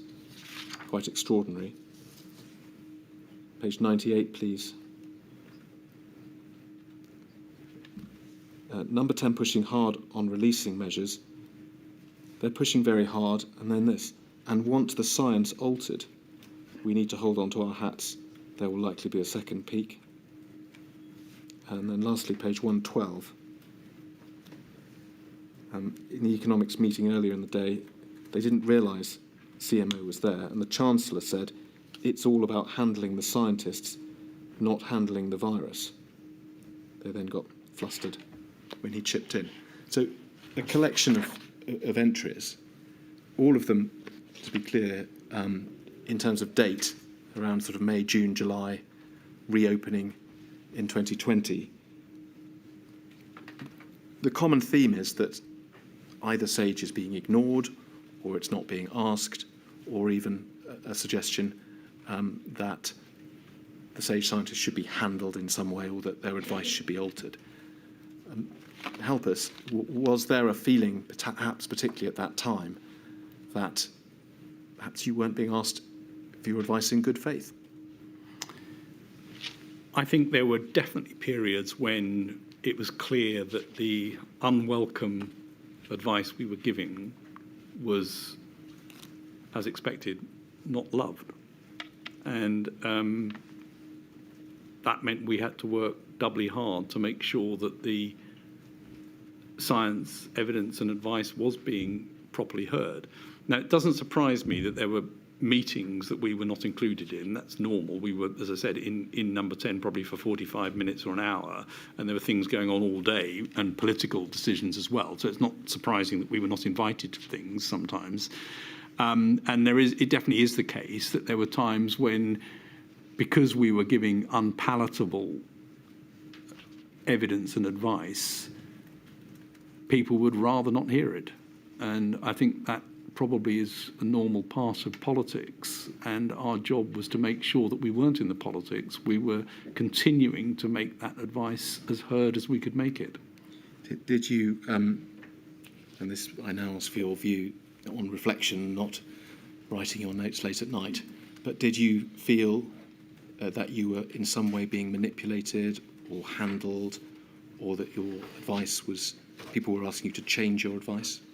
Well, I don't think anyone, well, I know nobody actually got us to change our advice. I mean, the example of somebody maybe putting pressure on us to do it, we wouldn't do. And I think there's a WhatsApp exchange you've got where Matt Hancock asked me to change something, and I say, no, we're not going to change our advice, because that's where the evidence bit comes in, that you've got to at least see that, even if you disagree with it and you don't want to do it. But I'm absolutely sure, because politicians are politicians, that there were attempts to manage us and make sure that we were not always given the access that we might need. But I think overall, we actually managed to get through all of that and make sure that the advice and the evidence was heard. So I don't know what damage it did, and I'm not sure exactly what I'd recommend for the future on that, because it seems to me that's partly the nature of the way the political system seems to operate. One thing we do know, and you state this in your evidence, is that around this time and in the period just after it, there were a series of government initiatives in respect of which SAGE was not asked to provide its advice. Eat Out to Help Out in the summer of 2020, Tiers, the Rule of Six, later in the year. I mean, do you know whether the type of thinking that's evidenced in these notes was part of the reason why you weren't asked about those matters? Quite possibly. I don't know the reasons behind each of those. I mean, Eat Out to Help Out we didn't know about until it was announced, and I think our advice would have been very clear on that. I think the tiers, we were involved in some of the discussions as they started to say what they wanted to do, to try and advise on what would be sensible in different tiers if they were going to go down this route. But I don't think we were involved at the inception of that. And in some ways, nor should we be. These are policy choices, but we should at least see what the policy choice is and have a chance to comment on that. And it's one of the things that I say to chief scientific advisors in every department: you've got to make sure you're at the table for the policy discussion rather than waiting for somebody to come to you and say, I have a bit of science question that I've got for you. Just focusing for a moment on Eat Out to Help Out, it's evident from your witness statement that at the time you and indeed SAGE didn't agree with that approach, or at least were alive to the risks that it brought with it. Would that be a better way of putting it? Well, I think up until that point, the message had been very clear, which is interaction between different households and people that you weren't living with in an enclosed environment with many others was a high-risk activity. That policy completely reversed it to saying, we will pay you to go into an environment with people from other households and mix in an indoor environment for periods extended over a couple of hours or more.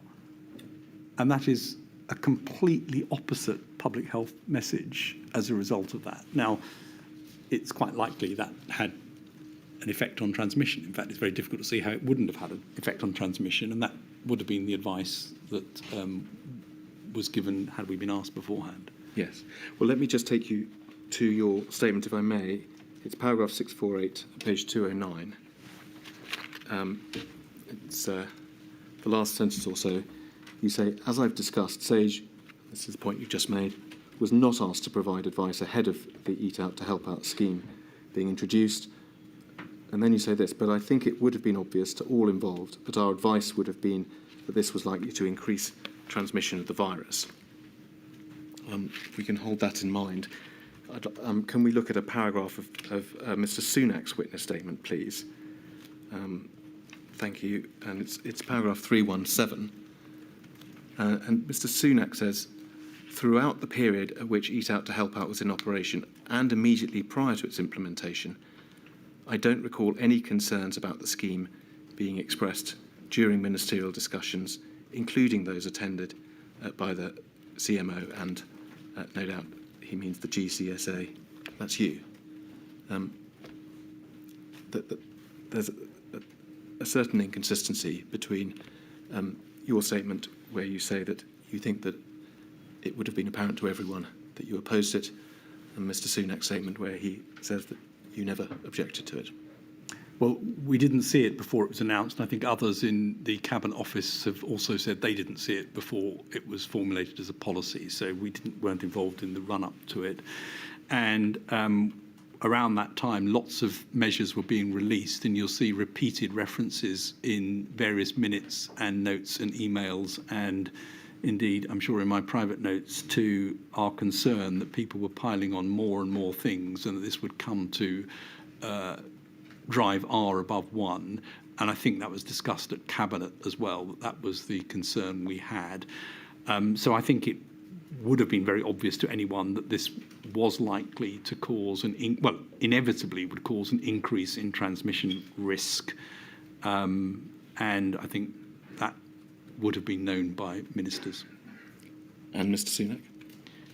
If he was in the meetings, I can't recall which meetings he was in, but I'd be very surprised if any minister didn't understand that these openings carried risk. Yes, thank you, Ms. Patrick. Maybe I'm about to move on to another topic. Certainly, Mr. Bennett. 2 o'clock, please. All rise.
Mr O'Connor.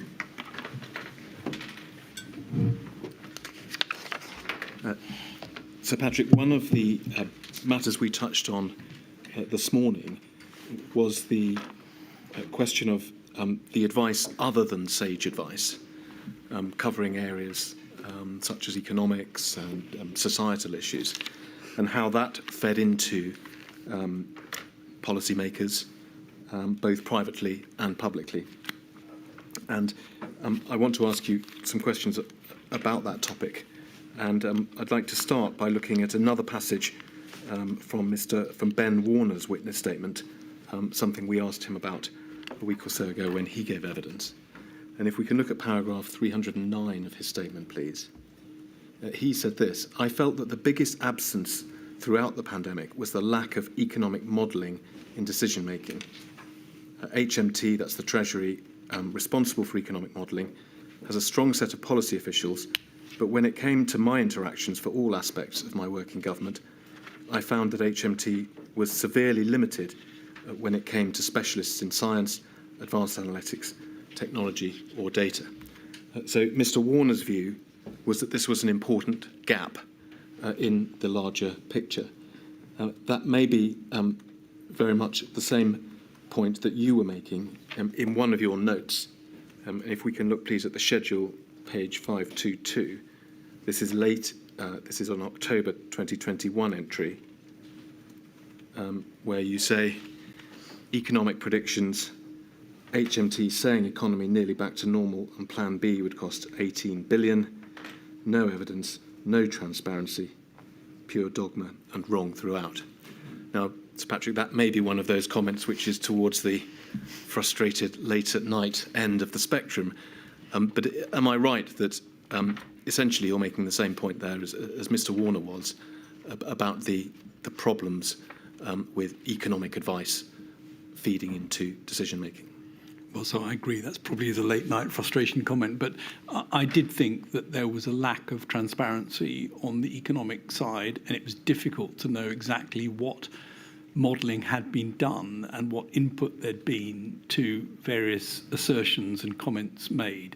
And that made it very difficult. And of course, it wasn't publicly available either. And that created, I think, an imbalance where the science advice was there for everybody to see. The economic advice wasn't, and it wasn't obvious what it was based upon. And it therefore unduly weighted the science advice in the public mind, I think, and created a real problem in terms of how decisions could be made. I did try to suggest that an economic advice group similar to SAGE was set up, and indeed had one meeting where we brought people together, but it wasn't pursued. No.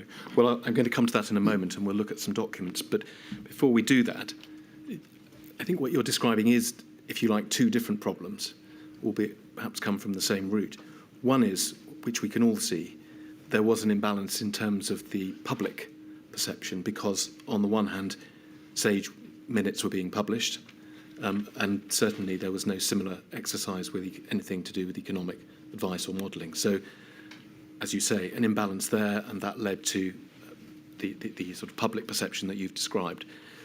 But there's a second issue which I want to press you on, which is, well, was it just an imbalance publicly, or was there in fact a lack of or deficiency in the advice, the economic and other advice that decision makers were receiving? Well, I can't comment on what they were receiving because I don't know what they were receiving. That was part of the problem. There was definitely, in my opinion, a lack of seeing that the basis for decisions and assertions made at meetings. So in a meeting where the question of rising numbers of infections was being discussed, there was very little that I saw that said that the economists had understood that rising infections alone were enough to cause problems for the economy, and a lot of emphasis on why interventions were negative for the economy, and quite difficult for me to see what the workings were behind that and why that was the case. So I didn't see evidence of a very strong analytical basis, but then it may have been there. I just never saw it. When you talk about here, for example, no evidence, pure dogma, that does at least seem to suggest that you thought it wasn't there. rather than you I just did weren't think it seeing wasn't there. And that, as you say, perhaps is why one of the reasons why you suggested an economic sage. Well, yes, and I wasn't even necessarily suggesting an economic sage. I just thought an external economic body would be helpful. And certainly that was the representation I was getting from various rather eminent academic economists who felt that that would be helpful. Yeah. Well, then let's look, if we may, at an email which is 235261, please. It's dated the 5th of June 2020. It's in fact an internal Treasury email from Claire Lombardelli to her colleagues at the Treasury, but it describes a meeting at which you were present, Sir Patrick, and I think, in fact, this may have been a meeting that you were convened or were instrumental in organising. We've asked Mr. Warner about this email as well. You refer in your witness statement to having convened a meeting. Do you think this was it? I wasn't sure reading this whether it was that meeting, but Right. it was probably in or around this time. In any event, we see Ms. Lombardelli recording what had taken place at that meeting. We see it was at number 10 and chaired by Mr. Warner, but I think we know, this is right, isn't it, that you were there? Again, I wasn't quite clear from this whether I was at this meeting or not. It refers to a follow-up with me. I certainly don't think Ben Warner would have been chairing the meeting that I organised. I think that was a separate meeting probably, because I think it was chaired by Yes. possibly Claire. Well, if it helps, if we look at the bottom of this page, we can see another email in the way these things often work. This one, which seems to have been in the run-up to the meeting, and you are one of the we see Government Chief Scientific Advisor. Okay, well, that with Tim Besley and Nick Stern, I was involved with for sure. So that was a preparatory step to the meeting. So it looks like perhaps you were there. In any event, let's not worry too much about that, because I want to ask you about the substance of Ms. Lombardelli's email. So if we can go back up to that, please. Thank you. She says the discussions felt very familiar. The economists all did a very clear pitch on smarter NPIs being able to deliver the same level of virus control at lower economic cost. And then there was a general conclusion by economists that the economics is not being considered enough, and a desire for a place to bring this together. And three options. First, an economic sage. Secondly, a single model. And lastly, something more informal. She then says the economists obviously killed the single model. Just pausing there. We've heard some evidence from members of SPI-M. In particular, I think it was Professor Keeling, but Professor Medley and Professor Woolhouse touched on this subject as well, about early steps that were taken during the pandemic to try and bring together economic and epidemiological modelling. And certainly the flavour of their evidence was that this was something that should be pursued. Do you know why it would be that economists don't take kindly to this idea, and what's your view about whether this is something that should be pursued in the future? Well, I'd like to deal with that in two parts, if I may. I think that there should be in the UK an academic centre for pandemic preparedness, and I've put that in my witness statement. And I think such a centre should be very multidisciplinary, and in such a centre, I can absolutely imagine how economists, mathematical modellers, infection social scientists could get together and work out whether there is a way of modelling this, and that would be a very important thing to try and do. So on that level, I agree it's worth exploring. On the question of whether there should be an economic sage, I think there's a very grave danger in having a group that tries to integrate the very thing that ultimately is a ministerial trade-off decision, and one that is an important democratic area. So I would not be in favour of having an integrated single model, for the reason that it then tends to put out the answer which it can't possibly do. And given what I know about the uncertainties in infectious disease mathematical modelling and the uncertainties in economic modelling, I suspect there would be one almighty uncertainty that came out at the end of it. So just to be clear, I think what you're saying is that as far as the modelling is concerned, that is something that should and could be pursued to see whether it's possible. Yeah. And certainly the evidence we heard from the modellers was that if that is to be pursued, then I think their phrase, it should be done between pandemics rather than during a pandemic.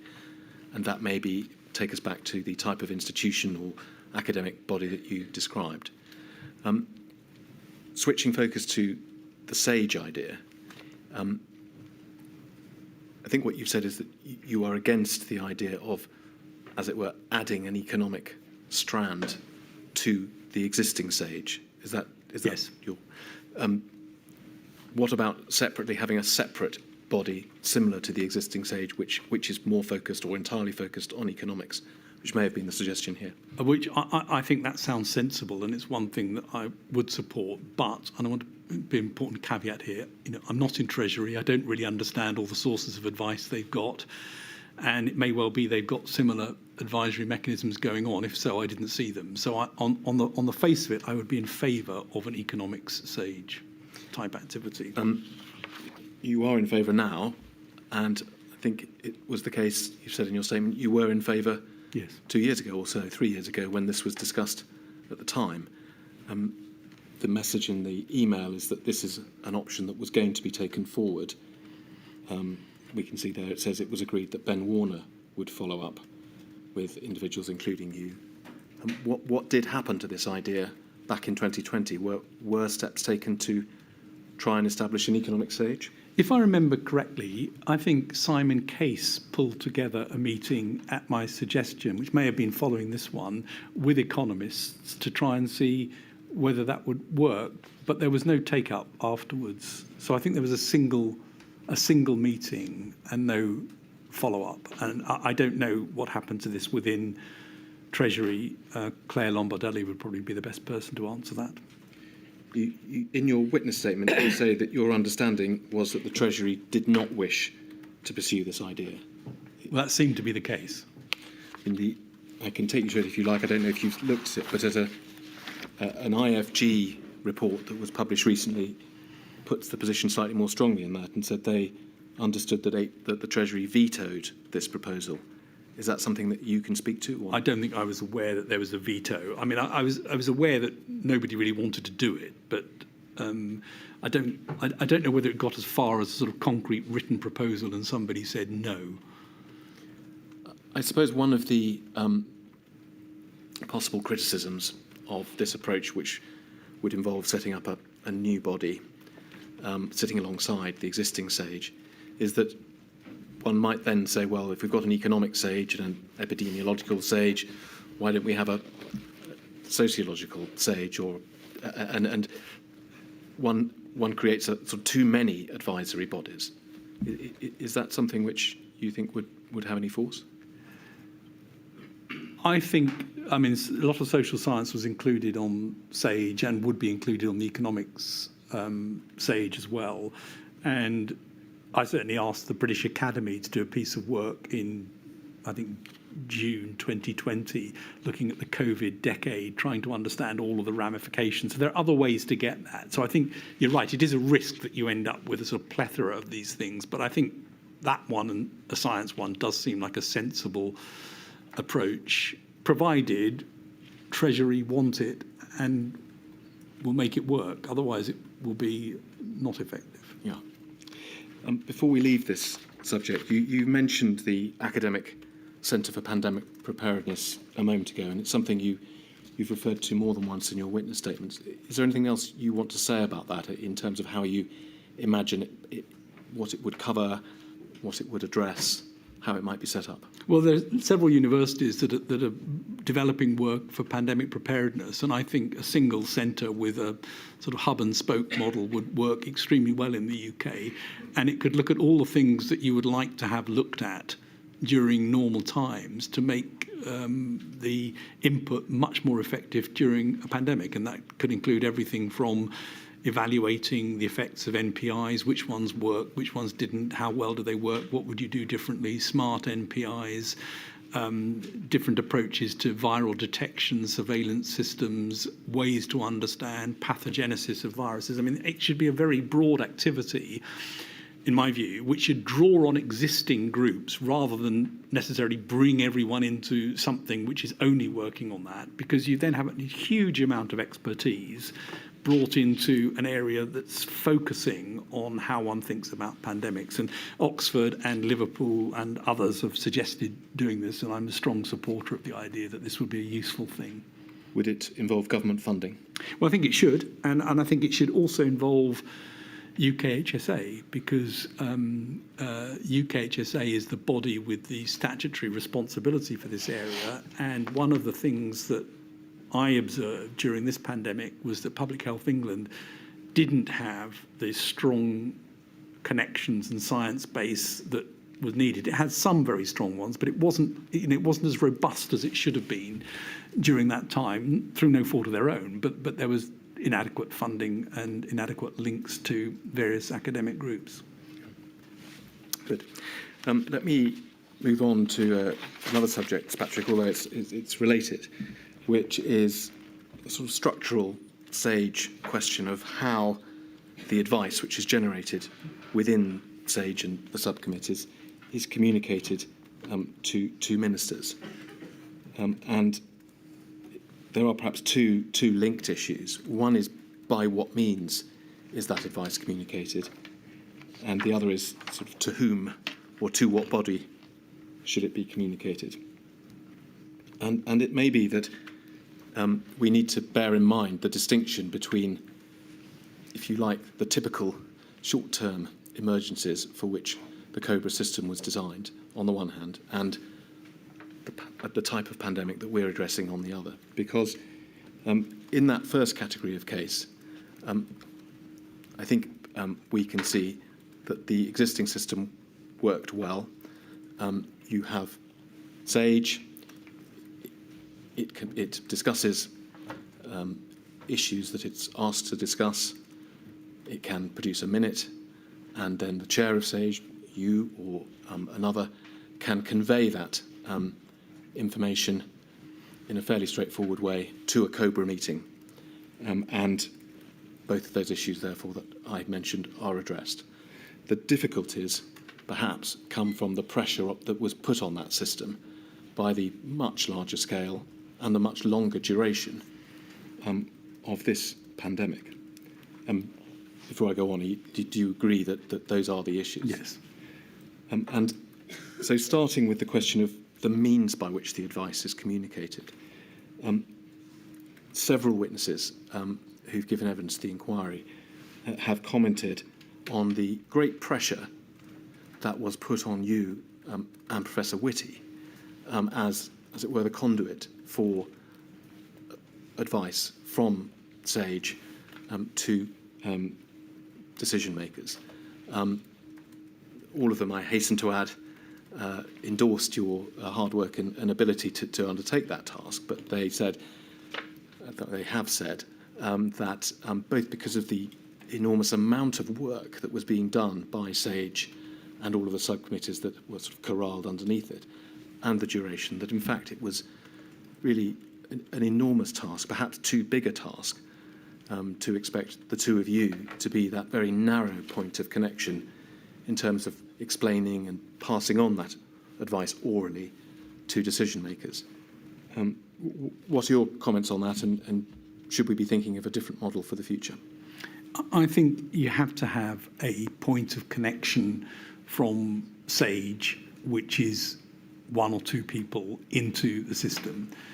You have to build trust within Whitehall. You have to have trust within the Cabinet Office. You have to have it clear who people turn to. And similarly, you need a docking point on the other side that's equally clear and able to receive the advice. I think on occasion, it's useful to have a broader group. So we had various teach-ins that took place in Cabinet Office where we had up to sometimes 170 people coming to listen to things and hear more about them. That's useful. I think we had at least one meeting where a number of dissenting scientists got together and spoke directly to the Prime Minister in a small group. I have to say, I don't think he found that in the end particularly helpful, other than to realise that it was difficult to work out what to do with all these dissenting voices.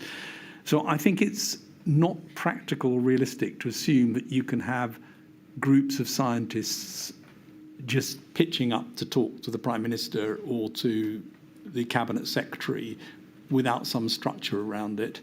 I do think that we could have benefited from an occasional step back meeting, and this is something I did certainly during peacetime, where we bring in a few scientists to speak to the Prime Minister on a particular topic to give him, in that case, a chance to ask questions that perhaps he might not want to ask in a bigger group. I think that is something that's worth exploring a bit more, but I think it's not practical to assume that you could have a group of modellers going in to speak to the Prime Minister and getting a sort of sensible sort of interaction. I wasn't really suggesting an alternative. I was asking if there was one, but I think your broad answer is that more or less the system that existed at the time ought to carry on. But just to press you on that, we've already noted that we as a country were very lucky that the two individuals who were occupying the two posts of Chief Medical Officer and Government Chief Scientific Advisor were so well qualified by their experience and training to deal with the pandemic. If one imagines another pandemic where the CMO and the GCSA are not specialists in epidemiology, pandemics, vaccines, pharmaceuticals and so on, but come from completely different specialisms, would that be an extra problem in those individuals bearing the weight of conveying sage advice to decision makers? I think the CMO will always be an expert in this area in some form or another, and the CMO will always have around him or her a group of people who really understand this, which is why the lead government department idea does have some importance to it. So I don't have concerns there. I think it's highly likely that the GCSA wouldn't, and that has advantages and disadvantages. What the GCSA would need to do would be to make sure that they had the right advice around them so that they could undertake that function. But I suspect there would be more weight on the CMO's shoulders in that sort of situation. And it may be that one of the deputy CMOs or one of the other people in that sphere would step up as well. I focused up to now on the first part of the equation in terms of what's the conduit from SAGE into the decision makers. And I want to move on and ask you for the other end, which is you've referred to as the docking point, because it's right, I think we can see that although at the start of the pandemic you were conventionally feeding into COBRA, once the COBRA meetings ceased to take place regularly, you were then providing advice to a range of committees, whether it was COVID-S, to dashboard meetings, the COVID task force and so on. And do you think that there is a need to be clearer about your term, the docking point for SAGE advice? I do. I think it was very clear when it was CCS, the Civil Contingency Secretariat for COBRA. It then became very unclear. It became clearer again when Simon Case came in to lead the COVID task force. It narrowed down to a more sensible system, and that then improved quite a lot over time in terms of them being able to ask better questions as well and frame them more appropriately. But I think there needs to be a system that swings into action immediately in the case of a pandemic that says here is a structure which will stay constant and it's properly populated with people who can both look at the operational needs that come out of that so they can coordinate that across Whitehall and have enough scientific understanding and data analysis understanding to be able to absorb the evidence and understand the implications. And would that system be an expanded CCS or something completely different, do you think? It's always easiest, I think, to build off things that are used routinely rather than to stand up something that is completely special for one event. And so I think building it from some expanded CCS, which is then exercised regularly in other forms, but knowing that you're going to have to increase the scale of this and the duration of this very dramatically at the time of an event would probably work. In the SAGE system, we've in the Sage Development Plan come up with the idea of reservists who could be brought in, who'd always be sort of aware of what was going on, and they could quickly be brought in to expand capabilities. And it may be something like that would work as well inside the Cabinet Office. Thank you. Let me ask you briefly just about one other, a rather discrete point, which is about press conferences. Can we look, please, at paragraph 743 of your witness statement, page 235?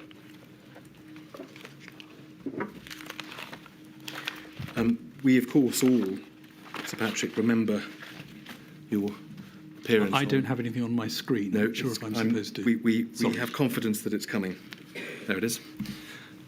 We all remember, Sir Patrick, the press conferences at which you and Sir Chris Whitty were regular, albeit not permanent attenders. In this paragraph of your witness statement, you say, we can see here, picking up the end of the second line and going on, this was not a role that you sought, but you were asked to do it, and you did. The question I want to ask is whether, looking back over the whole run of the couple of years when you undertook this task, you think that it was a role you were able to fulfil without blurring that line, or at least blurring it too much, between your independent role to give advice and the government's role in setting policy and announcing it? I think it would be very helpful to have others doing it as well, and we said that at the time, so economists, people from the NHS, others, to make sure that the operational side was properly covered. In terms of the blurred line, a lot's been written about this. People have strong views in both directions. My view is it was helpful for us to stand up and deliver the evidence as we saw it and the outputs from Sage. It was unhelpful when questions became overtly policy-driven and political, which is inevitable in a press conference. And that worked best when whichever minister we were with or the Prime Minister took those questions himself. But I think it did cause some people to say, well, it lends a sort of credibility to a policy that you might not agree with. All I can say is, yes, I think that is a risk, but there were occasions when we overtly, at the podium, disagreed on the evidence that was underlying, or at least explained the evidence that underlay a decision. So, for example, in the move of the 2 metre rule to a lower figure, I was clear on the podium, 2 metres is safer than 1 metre, full stop. Doesn't mean that it's not unreasonable. It's unreasonable to make a policy decision to move, but the evidence base was clear. So I'm sorry, that's a rather long answer to your question, because I don't know whether ultimately it's the right or the wrong thing for us to have been there. I think it's something worth looking at. My gut feel is it was probably overall beneficial for us to be there. And one could, of course, imagine a recommendation that that simply shouldn't happen, and that the risk of independent advisors such as yourself becoming too associated with government policy was such that it was better for you not to take part in those sessions at all, but that would come at a cost. Yes, I think exactly. There's risk on both sides, and I think marginally I'm in favour of saying yes, that was beneficial, but I don't have an evidence base to back that, and there are clear risks associated with it that need to be recognised. And if somebody had said to me, don't worry, you don't need to come any more press conferences, I wouldn't have lost any sleep over it.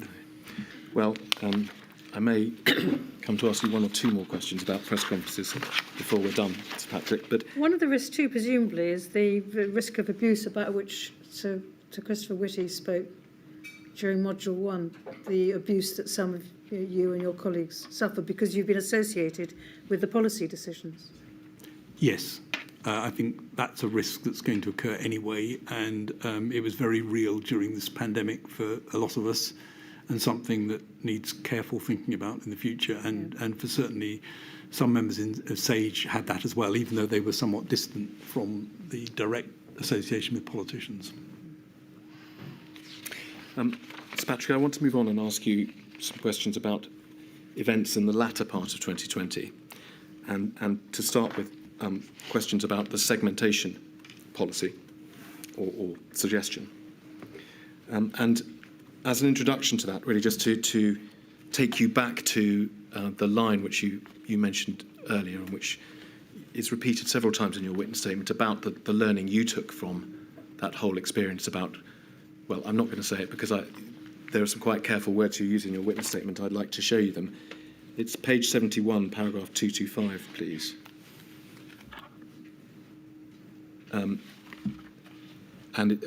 We see about 4 lines down, you say, the most important lesson that I learned and stated repeatedly from the first lockdown onwards in respect to the timing of interventions was that you had to go earlier than you would like, harder than you would like, and broader than you would like. Sometimes people talk about that as go early, go hard, but it's not quite what you say there, is it? And I think the difference is important. Can you, just in a few sentences, explain this thinking and how your thinking about this developed during the pandemic? Well, as I mentioned, in the first wave, I think we didn't go early enough, and and there was a trickle in of measures when I think we should have gone with more measures simultaneously. And at various other times when geographical areas were put into certain measures, the temptation was always to make it as limited as possible, and then that failed because the surrounding areas immediately got very overwhelmed. So my rider that it's than you would like to is very clear, and that is because the observation I made was that everyone's instincts is to not to do any of these things. It's to delay just a bit too much. It's to argue that the measures shouldn't be quite as strict at the moment, or to argue, and we saw this very clearly during October, and I think it was October, where every MP argued that their area shouldn't be in a higher tier, they should be in a lower tier. So everyone's arguing to do things just a little bit less than they should do. The result of that, particularly, and this is important, particularly when there's a high prevalence, and it's worth remembering there was a high prevalence for a lot of that period, means that you tip over into an R above 1 and then you grow. And so I think this is an important thing, and it's partly my psychology, which is than you like to, and partly just the reality that these things need to be taken into account. Yeah. Now, I said that we were starting a discussion about segmentation, which was a suggestion championed by, amongst others, Professor Woolhouse. And you will know that he has another sort of approach which is similar, perhaps, to what you've described, and I want to explore how different it is. His approach is the earlier you impose an NPI, the less restrictive it needs to be, and therefore he is very much in favour of imposing moderate NPIs as early as possible. Now, at first blush, that's not the same as go sooner than you like, harder than you like. How much difference is there between those two ideas? Well, it entirely depends on what he means by moderate, and it's obviously very circumstance dependent. My experience is that if you said, I'm going to go very early, but I'm going to go with quite mild interventions, the chances are the interventions that were ultimately selected will be even milder than the ones that you thought, and you'd be playing catch up. And I think that's exactly what happened at several stages. People, well-meaning, trying not to put too many restrictions on, would go a little bit lighter than they should have done, and you play catch-up. And I'm sorry if this is sort of a very obvious point, but I think it's worth just thinking about. There's a lot of focus on the R value, but actually it's the prevalence that matters as well. So if to take an extreme, the prevalence in the UK was only 10 people had COVID, you could keep R at 1 and feel perfectly happy, and if it went up to 1.2, you'd be able to see it and deal with it. When you're dealing with 50,000 people or 100,000 people with COVID, and you're keeping that level R about 1, the moment you break the 1, so you're now growing, you're growing in huge numbers. So this is even more important in a situation where the prevalence is high, and you don't want to allow escape from what is a controllable situation to one that then becomes uncontrollable. And does this point about prevalence help us understand the floating of the segmentation idea and perhaps one of the reasons it wasn't pursued? Because would it have been a proposal that would have been much easier to follow at a time of low prevalence, whereas in fact, as we know, it was proposed and discussed over the summer and into the autumn of 2020, which was, of course, a time of rising prevalence? So segmentation, the idea of sort of having one part of the population heavily shielded in some ways, was inherent right from the beginning. Yes, it works much better at low prevalence, just as test, trace and isolate works much better at low prevalence. I think, though, it's worth remembering that we never found a form of shielding, and Mark Woolhouse may argue, well, it never went far enough, and he may be right, but we never found a form of shielding that meant that the prevalence didn't increase in that population at the same time that it increased in the general population. So the risk of running at very high prevalence and shielding is that the moment that prevalence goes up in the general population, it's probably going to go up in your shielded population. You've now put them at risk as well. The other problem with that is that you've then got a lot of people in the general population with COVID. They also will suffer. There will be a problem with subsequent long COVID, and there's a problem with increased viral mutation rates. So lots of things argue against keeping a high prevalence. Keep it low prevalence, then all sorts of things can work much better. I'm going to come back to the question of long COVID in particular in a moment. But just sticking with the segmentation proposal for a moment, with hindsight, do you think that it might have been a proposal that could have been made to work if it had been introduced earlier? Or do you think that the objections you've just really identified, which after all, I mean, we looked at this with Professor Woolhouse at the SAGE minutes where it was discussed and refused, do you think that those objections really would always have counted against it? We never really had a really low prevalence situation. And I think that proposal of segmentation was there right from the beginning. It was discussed a lot in April. It was rediscussed in great detail in June and July. And at that point, I think Professor Woolhouse was also suggesting a sort of super shielding idea, which is a very interesting idea, which is that not only the vulnerable person, but all of their carers and family all get shielded in a group.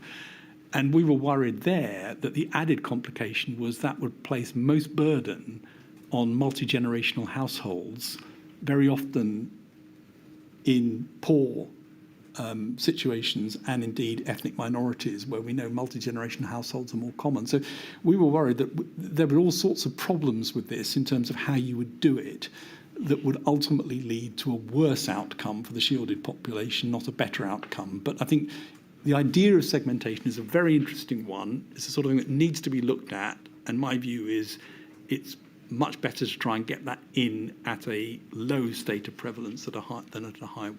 Yeah. And now, you mentioned long COVID. The discussion about segmentation for and against is certainly is capable of being based on COVID itself and the risk of catching the acute symptoms or disease. But as you said, the concern about long COVID is a slightly separate factor, is it not? And we can see, if we look at the schedule of your notes, if we go to 159, yes, this was something that you were concerned of at the time. You say number 10, team segmentation meeting, pushing really hard on segmenting, allowing people back. We explained, 1, young still get ill and may get long-term effects. Is that a reference to long COVID there? Yes. And then we see that you refer to some of the other problems that you've just identified. And indeed, you also refer to long COVID. We see another reference in your notes. If we look at page 210. Now here you are addressing the Great Barrington Declaration, which, just to be clear, is a very different beast to the segmentation ideas that were being developed by Professor Woolhouse. Is that right? Well, they are related. I mean, there was part of what was being suggested was segmentation and then allowing the levels to rise in other groups. The Barrington Declaration was at one end of that, which is a complete let it sweep through everybody else. And I think Mark Woolhouse was not in that position. No, it's a much less nuanced approach, but nonetheless, long COVID was an objection to the Great Barrington approach, and one which you've identified here. We see the numbered point 4. That on the 6th of October, a note that you make. We know the Great Barrington Declaration was current at the time. If we could go on 3 pages in the notes, please, to page 213, we can see that very much at that time, you are also making a note that the Prime Minister was very sceptical about long COVID. It's like Gulf War syndrome, he says. We've seen other records from around this time, and indeed later, where he made this or a similar comment. Help us with what your understanding of the Prime Minister's view about long COVID was at the time, and also whether, as you understood it, it actually had any impact in terms of policy making, or whether these were really just noises off. I think he didn't really think it was a big problem. I mean, he recognised, because we described 3 different long-term consequences. There was the post-intensive care syndrome that some people get. That's a well-recognised problem. There was organ damage that some people got from COVID. That's a very well-recognised, clear problem. And there was long COVID, which is much more ill-defined. And I think he was, as it says here, he was sceptical about that. And I don't think was keen to take that into account for policy making. Do you think that there were decisions that he made or didn't make which turned on his approach to long COVID? I don't think so, in the sense that I think he didn't really think about it. There wasn't any active decision based around this. He didn't really want to consider that, I think. You'd have to ask him. But there was definitely, during this period, the COVID pandemic was running at high levels all the way from August through to the end of that year. And so the recommendation was keep the prevalence low. That was not happening, and the consequence of that is more people with long COVID. And I don't think that was something that policymakers were keen to factor in. Right. One more reference, please, in this same document, page 166. That's a few weeks earlier.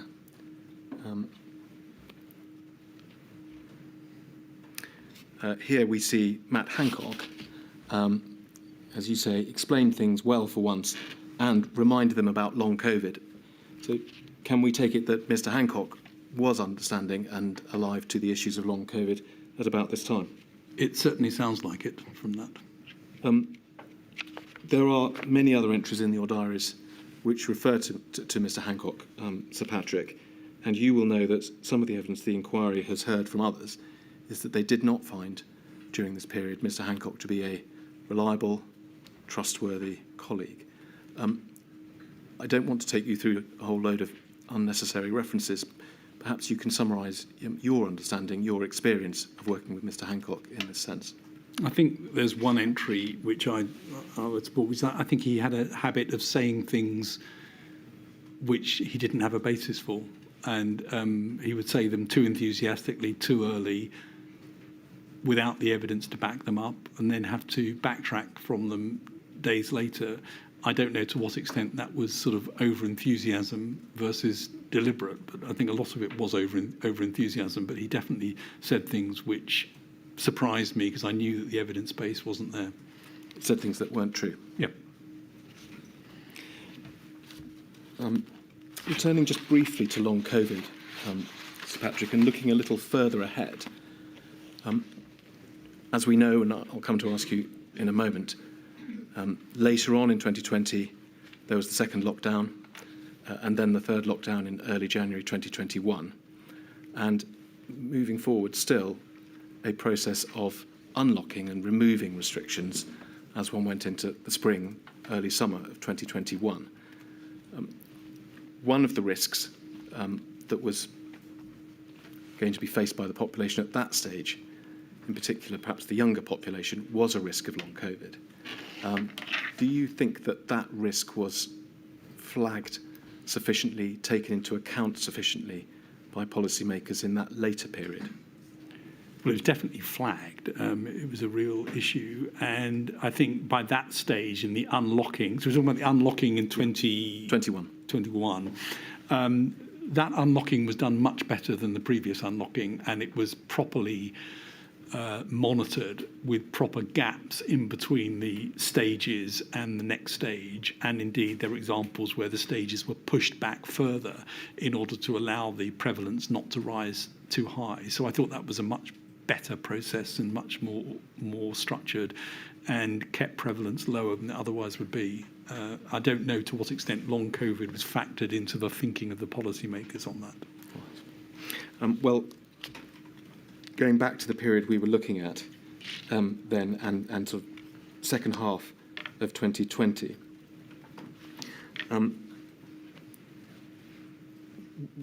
we know, we've seen references in the diary notes and so on that we've looked at.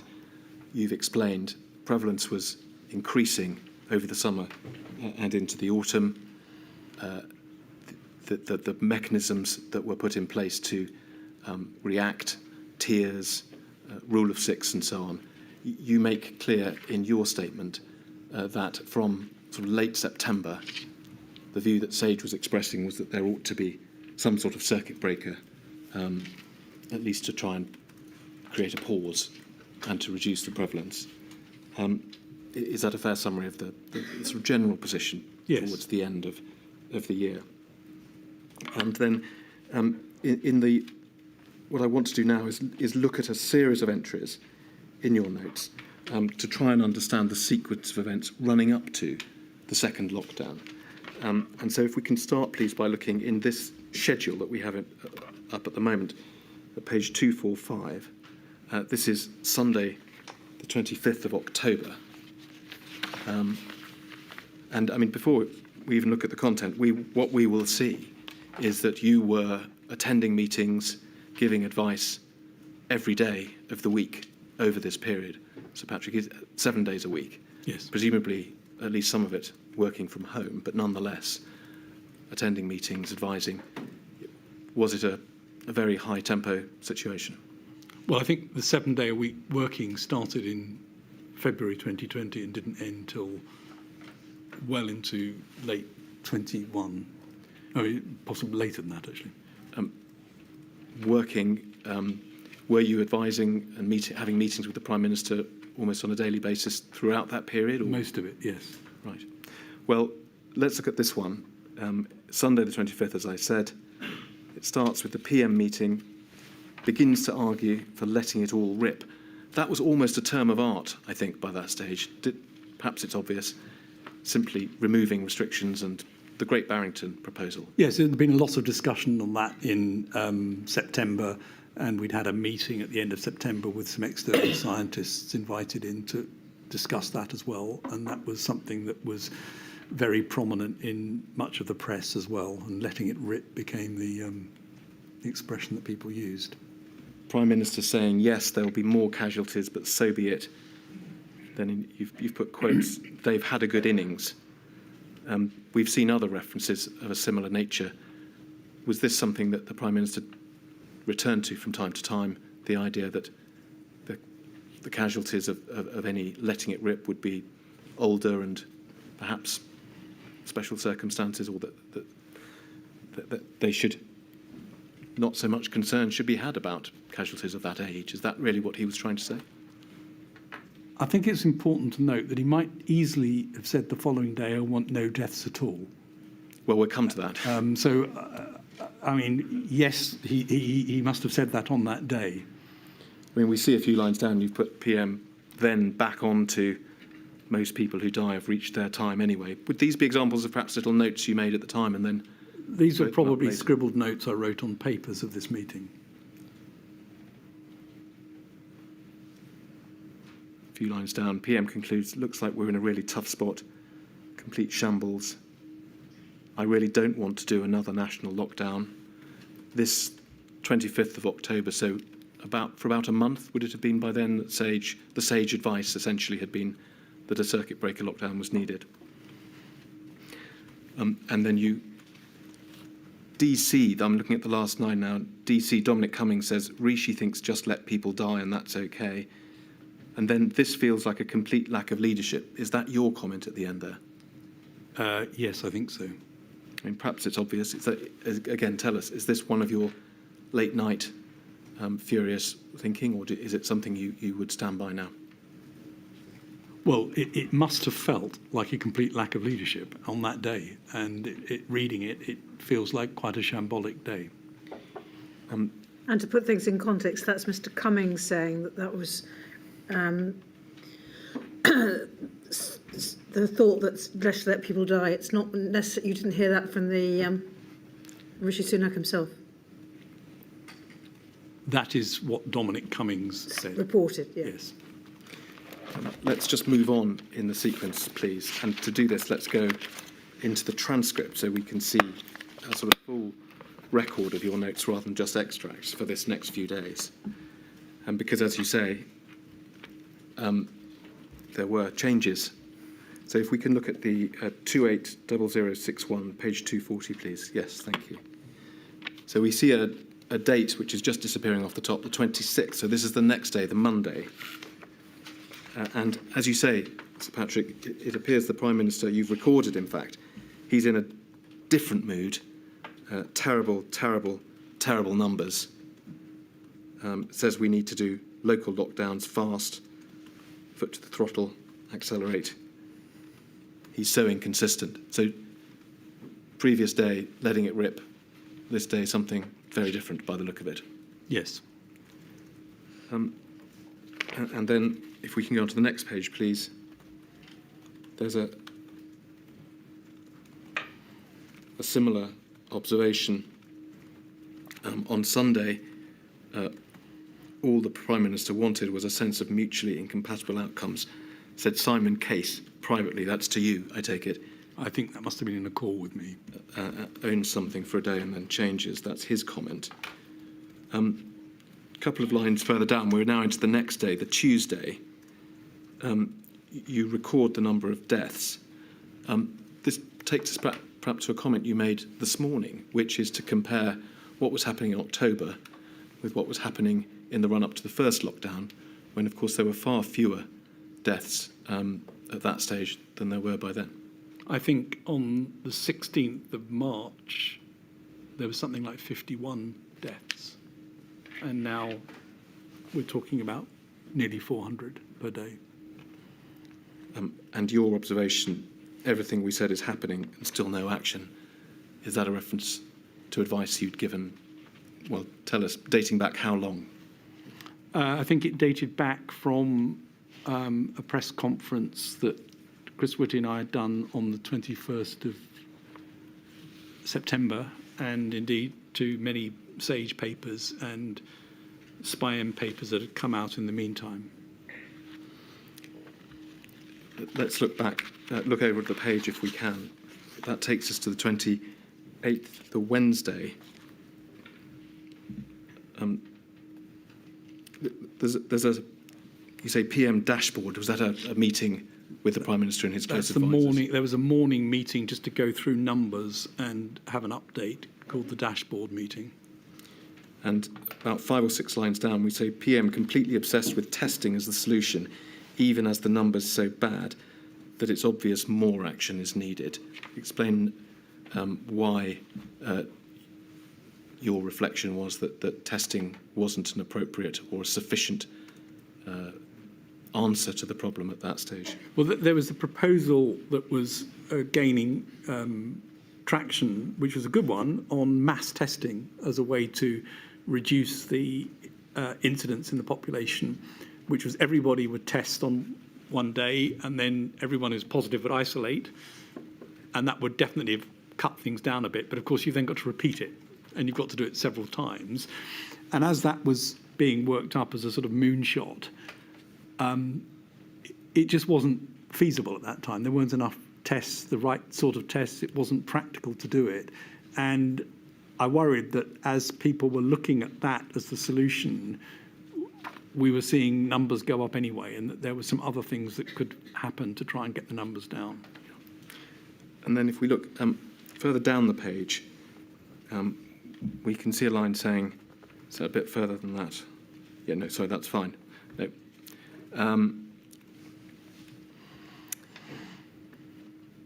3 lines up. The Prime Minister, resistant to national lockdown, wants to continue with regional. But then both above that and below it, there are observations by you that it's not enough to deal with the areas in the higher tiers. You need to deal with what you describe here as lower prevalence areas as well. You mentioned earlier the issue with lower prevalence areas having their incidence rising. Is that what you're referring to here? Yes, because test, trace and isolate has a limited capacity, and it's actually rather effective when you have low prevalence. So you can keep a lid on low prevalence with that. Once it gets swamped, it becomes totally irrelevant because it's been swamped and the prevalence will increase. I was worried at this time that for all sorts of reasons, test, trace and isolate was being surged into high prevalence areas where it wasn't going to make any difference, and it would have been more effective to have used it widely in low prevalence areas to keep them low and dealt with the high prevalence areas with other means. So there's a passage in your witness statement where you say that SAGE urged the government to look beyond current prevalence as the trigger point for moving between tiers. So is this really making the same point, that one should try and keep the lower prevalence areas low rather than just allowing them to move up? Yes, because unfortunately the tier system was such that, and as I said already, many people were arguing that their own area should be in the lowest tier possible. Well, that was the surest way to end up in a high tier. Yeah. Let's move over the page, please. We're still on the Wednesday, and about 3 lines down we see you've made a note, France and Germany have acted. France, I think, took our circuit break idea and applied it. We sent them the papers. Is that a recollection that you have now, or obviously something you thought at the time? Well, I'd organised meetings between science advisors from about 8 European countries. We met every couple of weeks, sometimes every week, very informal meetings where we just shared information and advice. And we often shared papers, and they'd asked us about the circuit breaker idea, and we'd sent them the papers. I have no idea whether it is what triggered them to take action or not. Just above the redaction, towards the bottom of the page, we see here an extract we looked at earlier. Apparently, the Cabinet Office now cautious about putting things to SAGE because we publish it all. That's a very bad outcome. It's notable that this happened at this time of increased tension. I think you said earlier that you weren't convinced that, in fact, anything ever came of that concern. Did you, in fact, think that at this time there were things that you might have been asked about but weren't because of this caution? I suspect, and I'm sorry I can't remember, that I would have had a direct conversation with Simon Case and said, that's not okay. Right. We've got to see things, and I don't think that I don't think Cabinet Office ever did not bring something to us because they were worried about it, but clearly there was a mood that it might happen. And then just above that, we see you have referred to the press and then said, we have a weak, indecisive PM. Again, is that something that on reflection you stand by, or was that a late night brain dump? Well, it was definitely a late night moment of frustration. I do think that the Prime Minister was influenced a lot by the press. Let's go over the page, please. We're on now to the Thursday of that week, 29th of October. And you make a reference immediately under the date to a call with the Cabinet Office, I assume. And you say, I argued strongly for the Prime Minister to set out his aims. What does he want to achieve? Protect the NHS, something else, emergency care, all care. And this takes us back, does it not, to a point we raised earlier about scientists needing to understand exactly what the government was trying to achieve, other perhaps than just stopping the NHS being overwhelmed. That was in March where we were talking about it this morning, it looks as though that concern arose again at this time. Yes, possibly even intensified at this time. Just help us. What would you have liked to have been told that you weren't being told? I think it would have been very useful, for example, they might have said, all we care about is NHS collapse. Just work to only that. But that isn't all they cared about, because on some days it was, we can't stand the numbers of deaths and we want to have this lower. So then that begs the question, so what's the target? If that's not the target, is it that you want to have all routine care in the NHS running properly and cope with COVID? Or is it something else, which is we'd like to manage the NHS as effectively as we can, but with the economy being in a stronger position with more things open? I mean, there are several different permutations that one could think of that would have been helpful to then be able to ensure that we tailor the advice accordingly. I think in your witness statement you describe a feedback session or with some of the scientists who worked on SAGE and its subcommittees, and this feeling that they didn't have a clear understanding of government policy was one of, if not the sort of top issue that you heard. And in fact, it's something that we've heard in evidence ourselves. So is that a learning point for next time? It is a learning point to lay that out as clearly as possible. I do want to just offer one slightly pragmatic observation, though, which is I've worked in global multinational companies and many other things, and everyone always says, I don't think the strategy is clear enough wherever you are. So I think we shouldn't dream that setting out the policy clearly is going to be something that satisfies this need, but I don't think it was clear enough at that point. Yeah.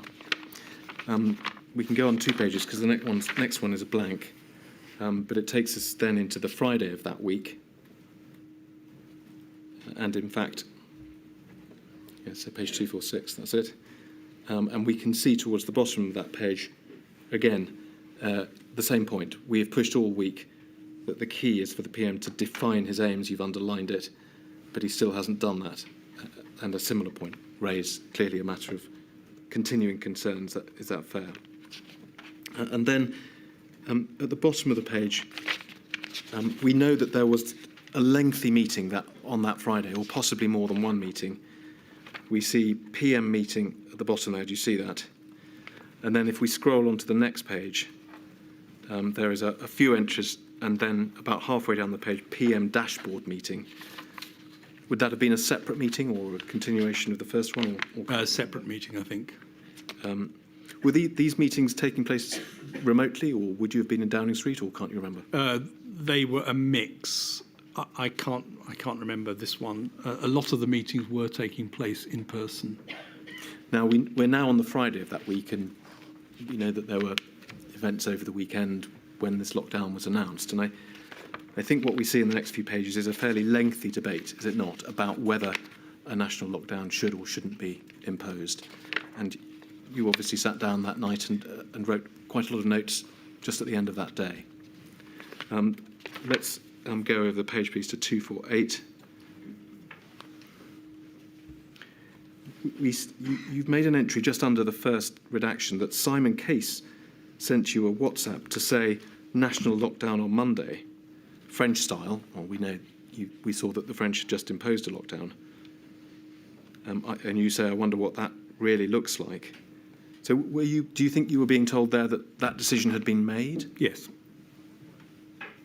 Would that have been during the meeting or that you were in? Or No, it must have been in another meeting that I didn't know about. I see.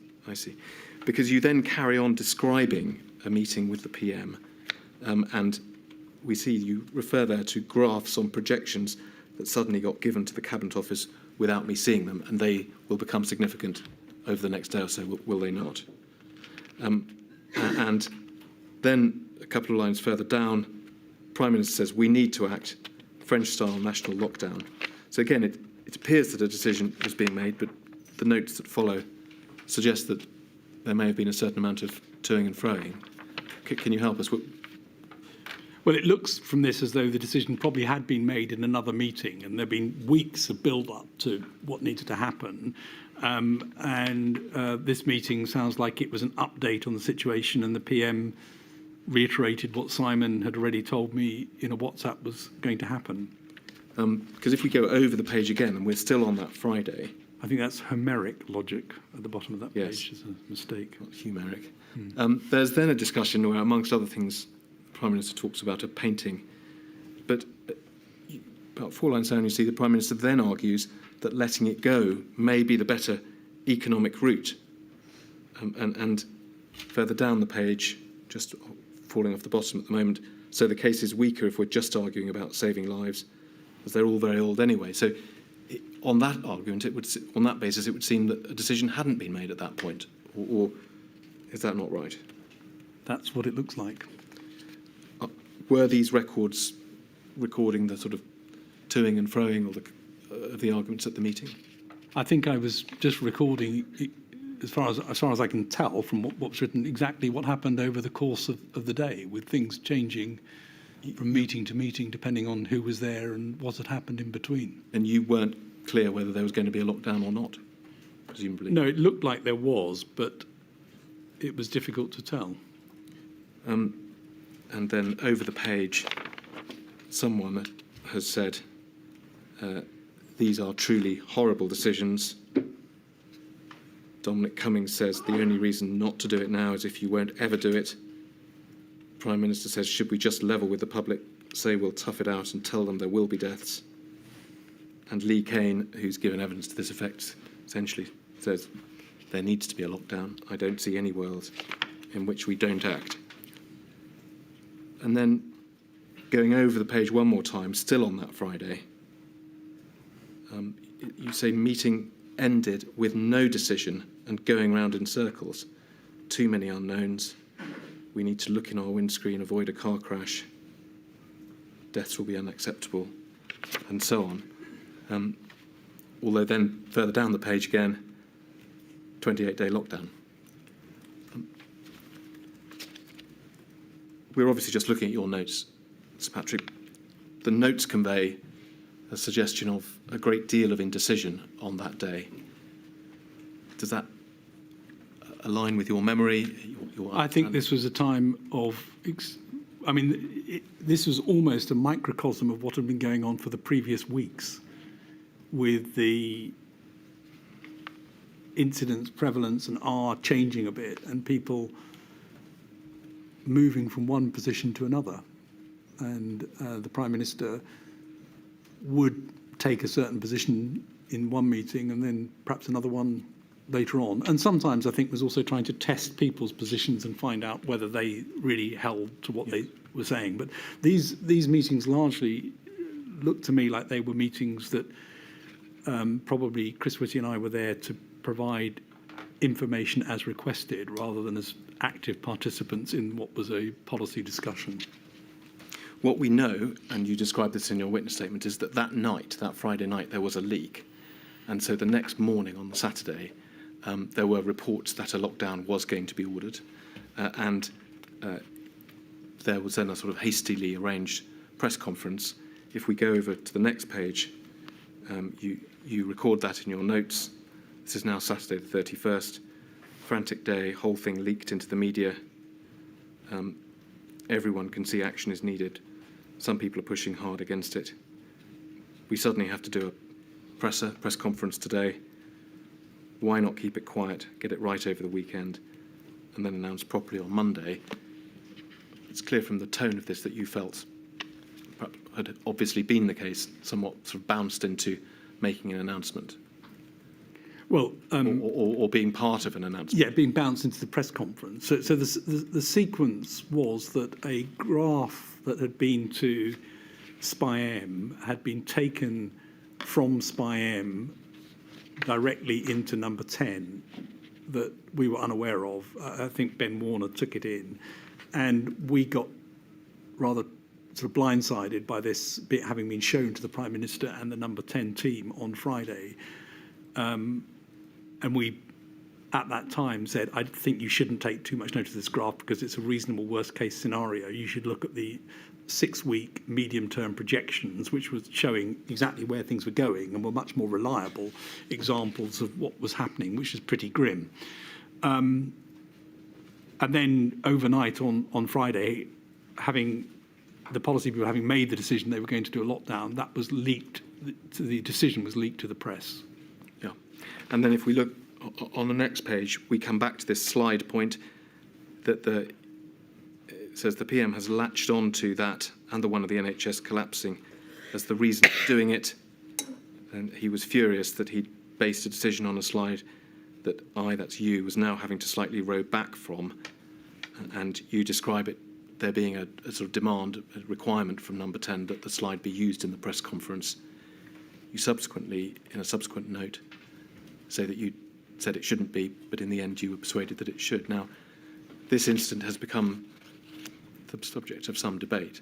So tell us in your own words what the rest of that part of the story was. Well, so we were called in to do the press conference, Chris Christie and I, and we were then in a room for 3 hours or 4 hours, I think, when the Prime Minister was making calls to various backbenchers and other people and then at the press to try and get people on the right side to that decision.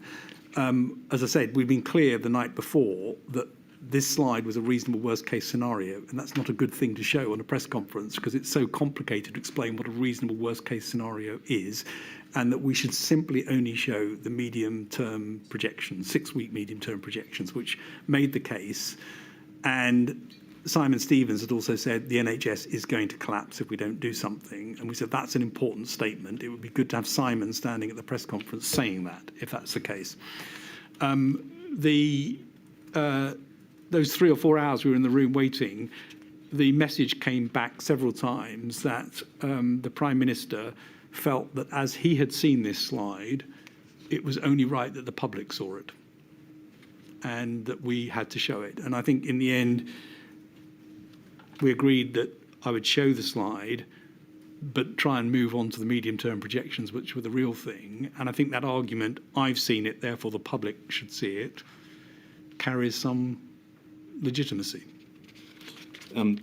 With hindsight, was this one of those moments that we talked about earlier where you, as sort of an independent advisor to the government, was being drawn uncomfortably close to being aligned with certain policy decisions? Well, maybe. I mean, it was a slide. I did check because the slide had appeared from, as I say, nowhere into number 10. I did check with the Spy and people that they were stand behind this slide, and it was the right slide, and it had got the right validation through Spy M. So there was nothing wrong with it in terms of its sort of scientific origins and its validity. It was more of, I just didn't think it was a sensible thing to show at a press conference because these are complicated things to explain, reasonable worst case scenarios, and it wasn't really the issue. The issue is what's going to happen in the next 6 weeks, not what a theoretical, unmitigated scenario looks like over the next several months. So I think I made a mistake to agree to show it. And I think in retrospect, probably what I should have done, maybe I even did do this, I can't remember, is phoned Simon Case and said, I'm being put under a lot of pressure to do something I don't think I want to do. But I didn't have any worries about its sort of scientific legitimacy. It had come through a proper process and was a reasonable slide. I just thought it was not a sensible slide to show. Subsequently, did the modellers, the people who had provided you that information, did they stand by that slide, or did they subsequently start to suggest that maybe their modelling wasn't quite what you had thought it was? Well, they stood behind the fact it was the reasonable worst-case scenario from 3 weeks before, and that's what it showed. And like me, thought that's not the one you'd want to be showing today. And then, of course, inevitably, the reasonable worst-case scenario evolved and changed subsequently, but it was not a slide that they said is not correct. It was correct for what it was. Yes. Right. So Patrick, just finally, I want to move on to one final point, which is perhaps something we haven't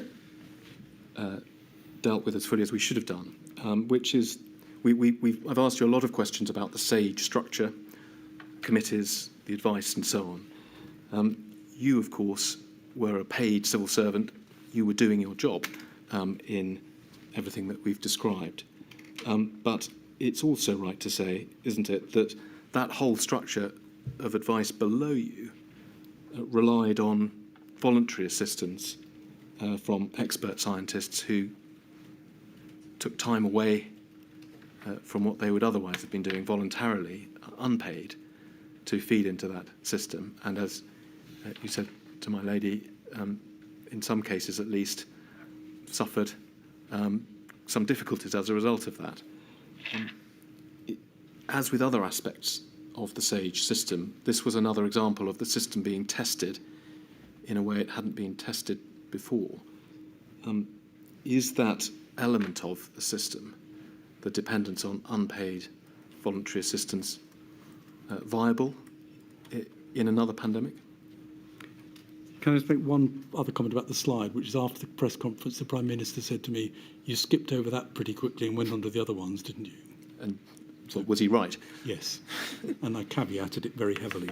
I do think that there was an extraordinary effort of altruism from scientists right the way across the country to work on this unpaid, gave up their normal work, all hours of the night and day, some of them, and some of them subject to abuse and physical threat.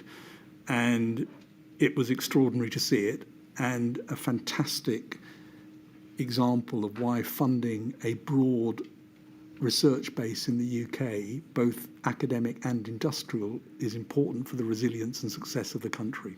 So I thought they were fantastic. I think we put too much on them, and some of them we needed to, I think, give more breaks than we did, and we should have implemented a payment system to backfill teaching commitments and so on, which we did, but it was difficult to get that going in the middle of a pandemic. We did get it going. All that said, I think the mechanism, i.e. to pull on world-leading, active academic researchers, is the right one, rather than to build a big intra-government infrastructure to do this. I think that worked, and we were very fortunate to have the level of input, skills, debate, dissent, challenge that we had as a result of that. So I'm not sure I would dramatically change that beyond things like make sure we get the diversity right, make sure we get the geographical diversity right, make sure we have ways to pay people so they can backfill teaching, and make sure we provide both psychological and security support for people. Sir Patrick, thank you very much. Those are all my questions. Thank you very much. We'll take a break now, and I shall return at 3:30. And I can undertake, Sir Patrick, I'll almost do a United States Supreme Court and stop people in mid-sentence. We will definitely be finished by 5 o'clock at the very latest. I'm sorry it's such a long day for you. All right.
Mr. Weatherby, are you going first?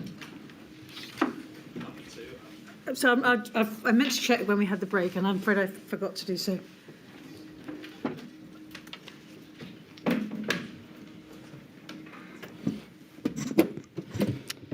Thank you very much. So, Patrick, I represent the COVID bereaved Families for Justice UK, representing bereaved families from across the UK. There are just two topics that I'm going to cover, and I'll be well within the time estimate. I was going to share my time with Mr. Wilcock and my lady, but in fact, Mr. O'Connor's covered his questions. Oh, I see. So Right. Thank you. I'll be within the time. Thank you, Mr. Weatherby. But I want to return to a point that Mr. O'Connor raised about, and I'm quoting here, how many deaths were acceptable. I just want to explore that in a little more detail with you. So in your statement, that's the term that you use, and the context of it is the middle of February of 2020. And you observe that this is a question that was put to ministers but never answered. And today you very fairly indicated, of course, it's a very difficult question for an elected representative to actually come out and answer. But nevertheless, it's a central point for you as a scientific advisor, isn't it? It is, because a lot follows from that. Indeed. And it's so central that by April, you and I think Professor Whitty provided an advice paper about different approaches, and you refer to it in your statement as hot or cold policy or somewhere in the middle. And you're explaining to government there in April how important it is that, first of all, they have a strategy, but also that you as advisors know about it. Yes? Yes. And that question was never, in fact, answered through the whole period, was it? No, not with any specificity. And that's why, again, going back to your statement, and just for the record, paragraph 406, you're dealing with the lessons learned, in fact, from the second lockdown. Your first observation is that the first lesson that should have been learned was the same as should have been learned from the first wave: go earlier, harder and broader on the introduction of MPIs. Yes? That's a clear lesson that Yeah. we've learned. And then your second lesson was where you return to this issue and you say there was a need to establish, quote, some greater degree of clarity on the level of mortality or morbidity the government and society were willing to accept for an epidemic, unquote. And that there is bookending it, February, and then looking at your observations on the second wave, the same concern. You're not being provided with the strategy, and that makes it much more difficult for you as advisors to give advice in good time so that swift, real-time, efficient and effective decisions can be taken. Is that a fair summary? I think it was illustrated in the quotes that Mr. O'Connor showed of me asking what is the Prime Minister's aim and objective. Yes. So the answer to my question is yes. Yes. That's the problem. I'm going to come to just one more of those messages in a minute. But before I do, in order to give proper scientific advice, you've got to research, you've got to model, and that's the only way that you can provide very fast, real-time advice. Is that right? Well, the only way to provide real-time advice is to build on the knowledge you have at that moment. Yes, but in the context of an overall strategy. Yes. So eat out to help out. You've already told us that you didn't know anything about this policy decision until after it had been taken. Correct. You've also told us that it inevitably increased the number of infections, and therefore it must follow, mustn't it? It must have increased the number of deaths. It's highly likely to have done Yes. so. And you say, paragraph 348, just for the record, that you have, quote, no doubt that the decision makers would have understood the general advice that I and others had given before the introduction of the scheme, that it would increase viral transmission and potentially quite substantially, unquote. So you're saying there that although you weren't asked to advise, you've no doubt that those who took the decision understood the general points about the increase of transmissibility. Is that right? I think I answered that earlier on as well, that it must be the case because it was a complete sort of turn on its head of the public health advice. And then in the next paragraph, you go on to say that these principles, and I'm quoting, these principles were clear and had been discussed with ministers and cabinet, unquote, and that, quote, it was entirely predictable, unquote. So you're not leaving much room for doubt about the not only the effect of Eat Out to Help Out, but also the fact that ministers were aware of what its likely effect would be when they took the decision. Well, that was certainly my view when I wrote this. Yes. That's very clear. Thank you very much. The second point relates to a notebook entry, your diary entry of the 11th of October, and it's again picking up from a topic that Mr. O'Connor's dealt with. And I do want to put this on screen, please. It's INQ 000 273901, page 220. And I think it bears reading. Press conference tomorrow, 11th of October 2020. Press conference tomorrow. I'm now dropped in favour of CX. That's the Chancellor of the Exchequer, yes? Yes. Good. They need to understand and own the decisions they're making. COVID-0, being asked to approve the measures knowing that it's not enough. Gave the example that Bolton worked, but only because hospitality fully closed. This is a massive abrogation of responsibility. And then, I won't read the next bit, but you go on to deal with individual ministers and what you thought of their position was. And then you refer to the fact that this is relating to, I think, a Zoom meeting. And you say, whilst waiting, someone clearly not on mute, baby crying, and then she starts singing The Wheels on the Bus, somehow symbolic of the shambles. PM said on call, the package we have as a baseline is unlikely to get R less than 1 unless local leaders go further. Hancock says, this is our last shot at avoiding national lockdown. Meek as mice from cabinet ministers. Again, for context, this is referring to the fact that COVID-0, the ministerial and officials meeting, had been looking at a package of measures which were not consistent with the September SAGE 58 meeting advice. And that advice had been this robust call for a circuit breaker and a suite of MPIs, given the exponential resurgence of COVID at that time. Is that right? I think this is a discussion of tiers, if I'm correct. And it's a very clear statement that the tiers were not going to be strong enough to keep R below 1. Yes. As the Prime Minister says. Yeah. So your frustration here is that SAGE has given forceful advice that what is actually required is a circuit breaker. And COVID-0 are still discussing with ministers directly involved about trying to make an alternative suite of measures work. And your frustration is that they're ignoring SAGE and trying to follow a course that won't work. I think the message is not so much around a circuit breaker as the tiers need to be stricter at the top end if they're going to have an impact.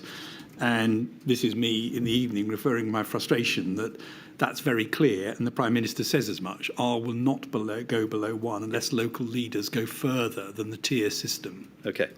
So, but you're expressing a very strong view here, aren't you? First of all, that the press conference, which you thought you were down to do, was now going to be dealt with by a minister, the Chancellor, Mr. Sunak. And you were happy about that because you didn't want to be putting across this view that was contrary to the scientific advice that had been given to government. I think these are different sections stitched together. So I'm not quite sure how they flow on in terms of things. But yes, I mean, I wouldn't have wanted to be in the press conference, and I would have said, R will not be brought below 1. I think I did at other press conferences. Yeah, so you're clearly saying that ministers should own the decisions where they're standing away from the scientific advice that you were being conveying to them.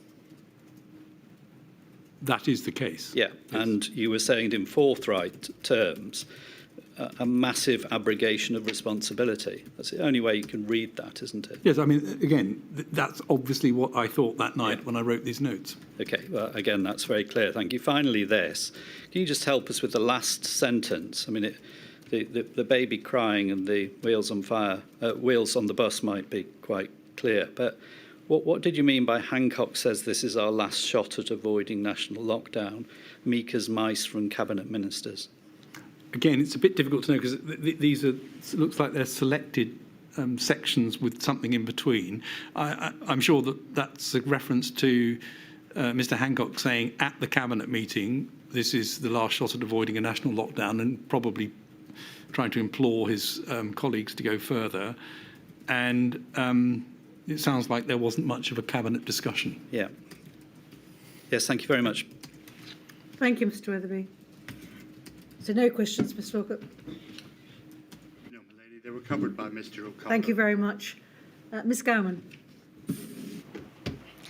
Oh, I'll find you. Thank you, my lady. Sir Patrick, I ask questions on behalf of COVID-19 bereaved families for Justice Cymru.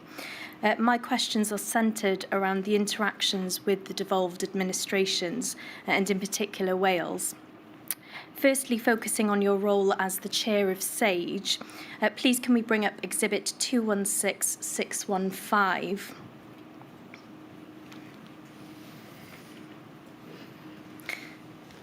Now, on the 26th of May 2020, the First Minister for Wales, Mark Drakeford, wrote to you in your capacity as the chair of SAGE, requesting the ability to engage more directly in the work of SAGE, and specifically in respect of the development of the evidence base, and looking to commission work directly from SAGE. And please can we bring up Exhibit 216616. Here we see the list of modelling questions that accompanied that letter that the Welsh Government wanted SAGE to answer. And my questions are these. To your knowledge, had any requests been made by the Welsh Government to commission work directly from SAGE prior to the 26th of May 2020? I don't think a direct request, well, I know a direct request hadn't come from the First Minister before then. It's possible that the representatives from Wales had got pieces of work done through subcommittees before that. And are you aware whether SAGE complied with the First Minister's requests of the 26th of May? I replied a few days later and said that Rob Orford, their acting Chief Scientific Advisor for Health, I met with him, went through all of these requests, made sure he was linked into SPI-M, which was the modelling group, and that he'd realised the papers that had gone before, which were in the public domain, that he'd seen anyway because he was on SAGE, Yeah. and that these were very, very specific modelling requests, definitely too granular to answer properly with modelling, and that there may be some advice that could be given, but it was not going to be possible to model this sort of degree of granularity. All you'd end up with is spurious accuracy. Insofar as the second point raised by the First Minister within his letter, did SAGE take up the Welsh Government's offer to support the development of the evidence base? Yes, we got a lot of very useful information fed in through Rob Orford and Fliss Benny, who were the two people from Wales on SAGE. There are references several times to the useful information, and it was also very helpful because there were minor differences in policies between devolved administrations that did allow us to try and look and see what effect things were having. Thank you, Sir Patrick. Moving on to your role as the UK Government's Chief Scientific Advisor, what was the role, if any, of the Chief Scientific Advisors across the devolved administrations, including yourself, in the coordination of advice and policies across the four nations? Well, the four nations work very closely together at a scientific and medical level. The Chief Medical Officer met with the CMOs of the four nations very regularly, at least once a week, I think, right from the very beginning. And we had representatives on SAGE. I also had a direct, long-standing relationship with the Chief Scientific Advisors for Scotland and Wales, one of whom was involved in COVID and one of whom Wales decided wasn't involved in COVID and suggested Rob Orford and Fliss Benny be linked to SAGE. So I think we had them involved in SAGE. We also created a SAGE chairs meeting where specific things were brought up relating to devolved administrations and others that could then be put into the work plan. And separately, I had regular meetings with the overall Chief Scientific Advisors for the devolved administrations, except Northern Ireland, who didn't have one. It follows from that question, my next question, where there were proposed divergences in policy between devolved administrations, were these ever discussed between the Chief Scientific Advisors across the devolved administrations in advance of implementation? The science advice was uniform pretty much across the four nations. The policy decisions diverged, and I think there was probably more discussion amongst the CMOs because most of the decisions were more in their territory than in the CSA territory. But they were obviously regionally important distinctions and policy preferences that were that altered between the nations. Thank you. And finally, did the Chief Scientific Advisors from the devolved governments have access to information, including data, on an equal footing to yourself to enable a fully informed exchange of views in any meetings that you had with them across the four nations? They saw all of the information at SAGE, and the person who chaired the Scottish committee, Andrew Morris, actually is the chair of Health Data Research UK, which is the big data repository. So he probably had rather more information than I did from time to time, but he was very careful to make sure that we all saw everything. So from your perspective, you didn't consider that the devolved administrations were disadvantaged in their access to data? I don't think so. I mean, there may be specific examples, but I don't know of any. And there were certainly many examples where the data that came from the devolved administrations was incredibly important. I'd single out Scotland in particular there with some of their work with their electronic health databases and the EVE study, which was incredibly important. Thank you, Sir Patrick. Thank you, my lady. No further Thank you, Ms. questions. Gowan. That leads us nicely to you, Ms. Mitchell.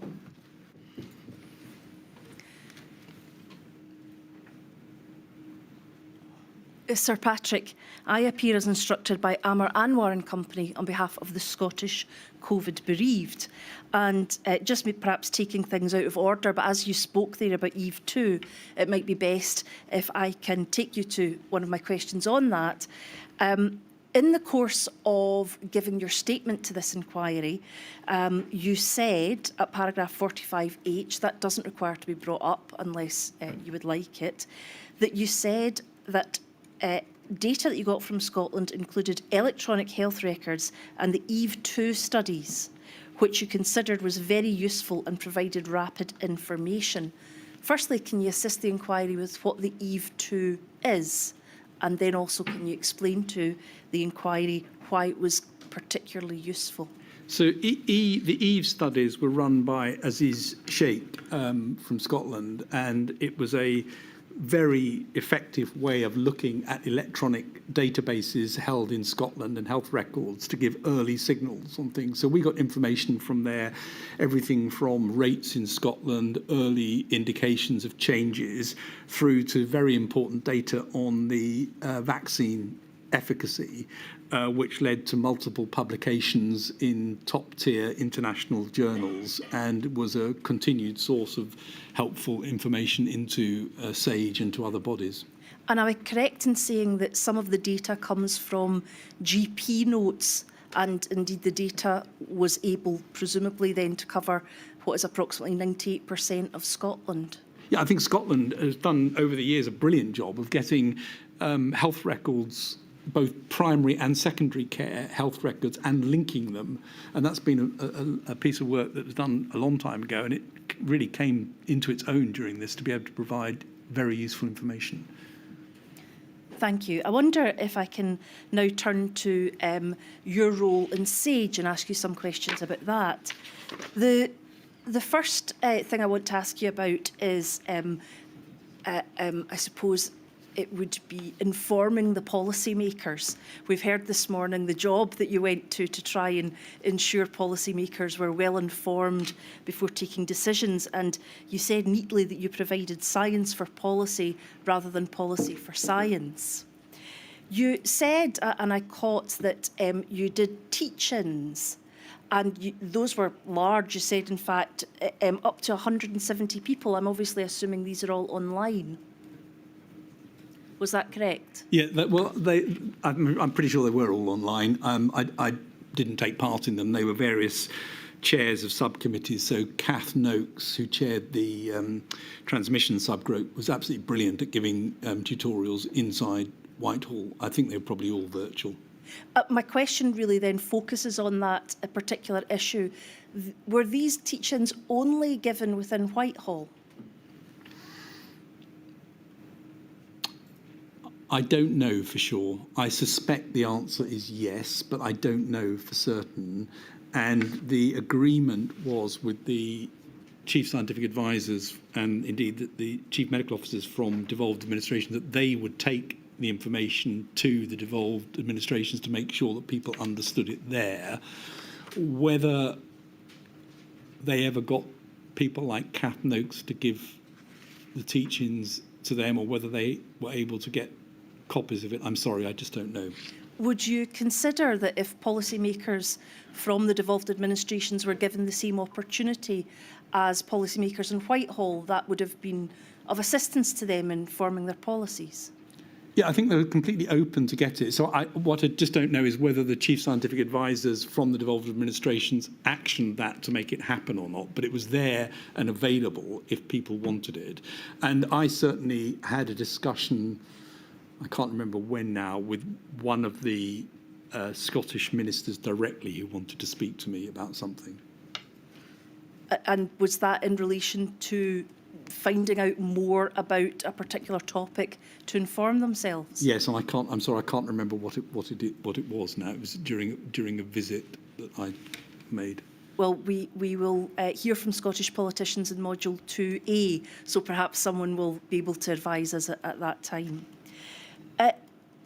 In relation to discussions with politicians or indeed others, I'd like to move on to the next topic, which is the issue of borders. Now, in your statement, you speak of borders and you're discussing them in relation to international borders. What I am wanting to ask you about is whether or not there were any discussions about border controls between the borders of Scotland and England or England and Wales.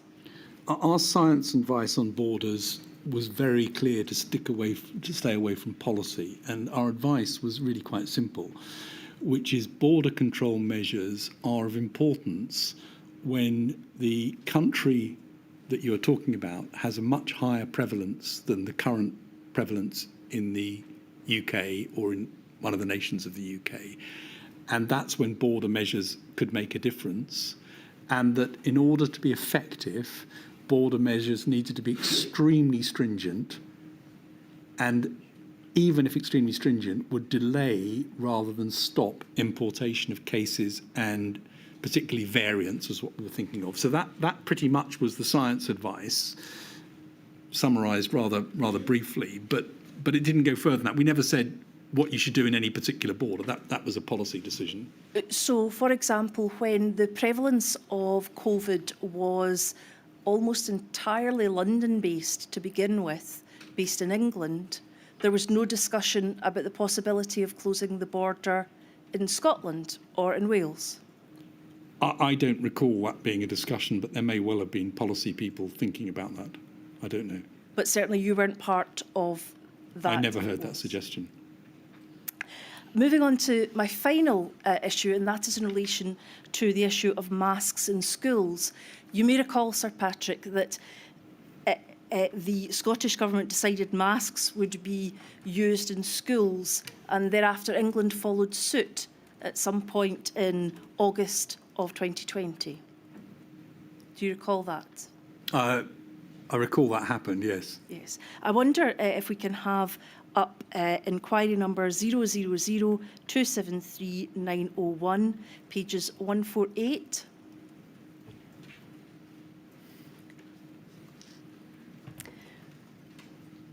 Do we see your entry records, Scotland breaks ranks over face coverings and schools, despite CMO having worked hard to get all CMOs aligned to a very good statement released the day before. Now, I just want to check, that's your personal observation, I take it, and not anyone that you're recording? That is my personal observation as what happened. I see. And why do you use the phrase break ranks? What I'm really trying to explore is, why was it a good idea to ensure that everybody was doing the same thing?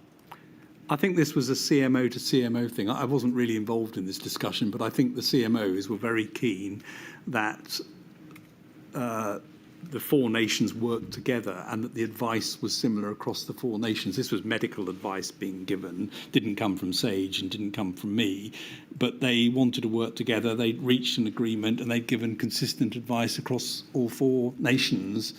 That's obviously the advice. The policy was clearly different.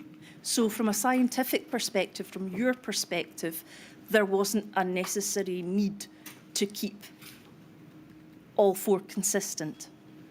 We always anticipate, there was a very important need to make sure that we had appropriately aligned science advice where it was right to do so. I mean, it's highly unlikely the science advice would be different in the four nations. In fact, it was hardly different across the whole of Europe. The policy choices are obviously for politicians, and they will differ as politicians wish them to differ.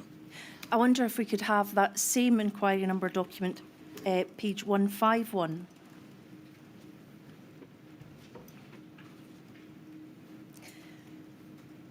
Now, this reads, Hancock, praising himself for mask decision. He knows that Scotland decision was not based on medical advice, brackets, i.e. it was totally political, close brackets. Now, can you assist the inquiry with whether or not you're simply recording what his view was or what your view was?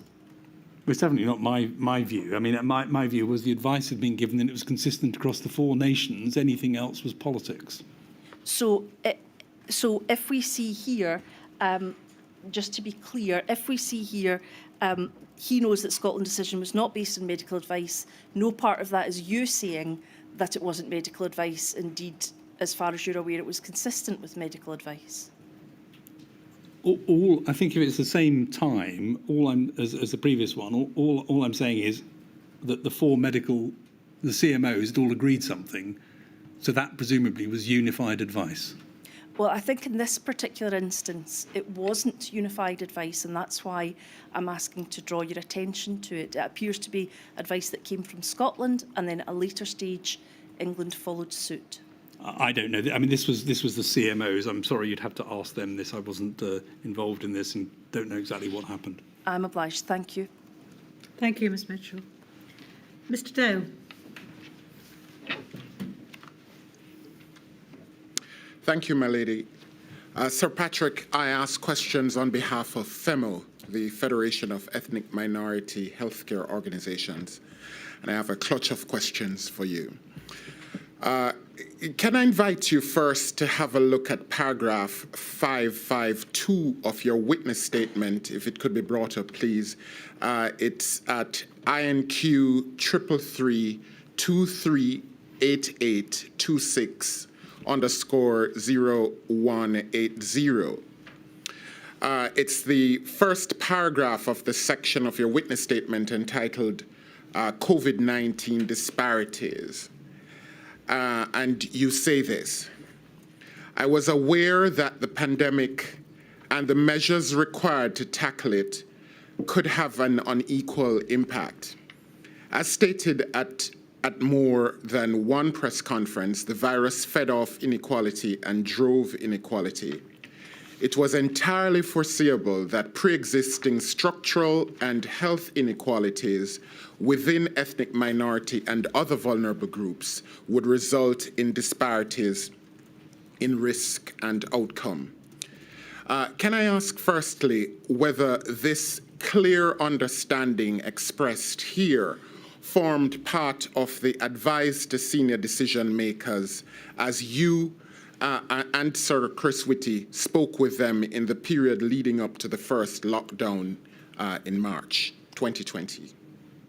I think it was, I mean, this is an historically true statement that pandemics differentially affect the most disadvantaged people and they drive further disadvantage and inequality. And this is a statement that describes that.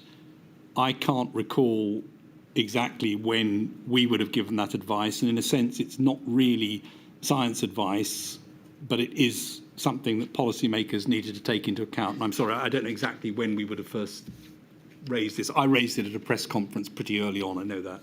Very well, but you wouldn't be able to say whether this was advised that as a general proposition could be infused or was infused in the type of advice that you would have given? I'm pretty sure that Chris Whitty would have said this very early on, but I'm sorry, I don't have any exact date as to when that would have been said. Very well. Could we now turn to one of your diary entries of the 17th of April 2020 at INQ 000273901_604. And in the interest of time, I will read what it says.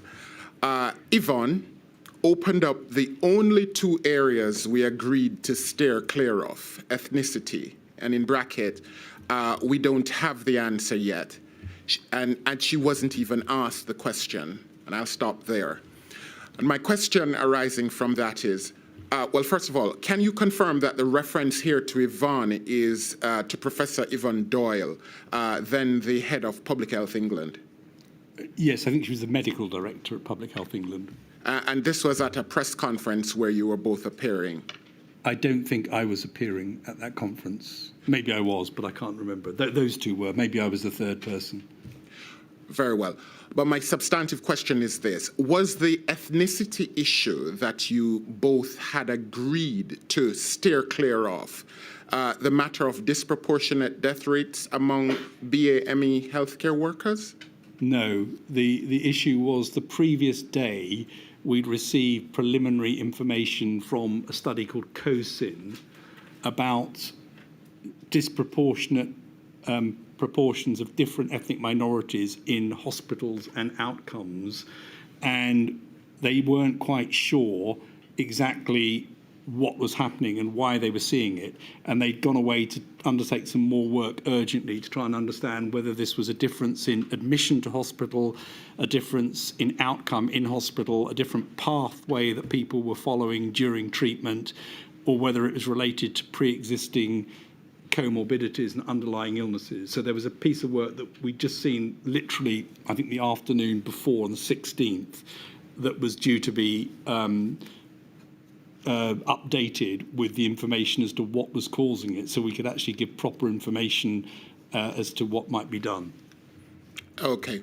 So it was a very specific set of facts or a scenario that you were talking about. That's the reason why you wanted her to steer clear of it. Is that correct? Yeah, because we didn't know. The question that we were trying to address was, to say, what happened in hospital? Was this something that was going on in hospital, that the same proportion of different ethnic groups were being admitted and then the outcome was worse in hospital? Or was it something to do with the admission And was it something to do with underlying disease states which made it worse? We'd seen something that didn't look right, and we wanted to understand the likely underlying causes of that so we could comment on it more effectively. Very well. I have to ask you this question. Would you say, in reflection, that there was any nervousness to speak authoritatively on issues of disparity in health outcome based on ethnicity? No, I think certainly not from our perspective. We very early on raised this as an issue. We were very keen to see it properly understood. Public Health England undertook work in it and published it. And the ONS also undertook work and published it. So we were keen to actually try and understand what was driving it. And I think quite early on, I don't remember the date, I'm sorry, we came to the conclusion that the likely causes was to do with inequality and to do with issues of health related to inequality rather than to biological differences which were driving this outcome at that stage. Very well. And my final question, is it fair to say that during this time, on or around the middle of April 2020, the matter of disproportionate deaths based on ethnicity was considered more a matter of public messaging, political messaging, rather than a bona fide issue of public health? No, I think it was seen by the public health people very much as an issue of public health, and that there were obviously pre-existing structural inequalities that were causing a problem. And as I've already said in the previous quote, I was worried that not only was there inequality in terms of what the effect of the virus was, but the virus itself was then driving even further inequality because of that. So I think this was seen as absolutely a public health issue. Very well. Thank you for that. Thank you, Mr. Dale. Mr. Mennell.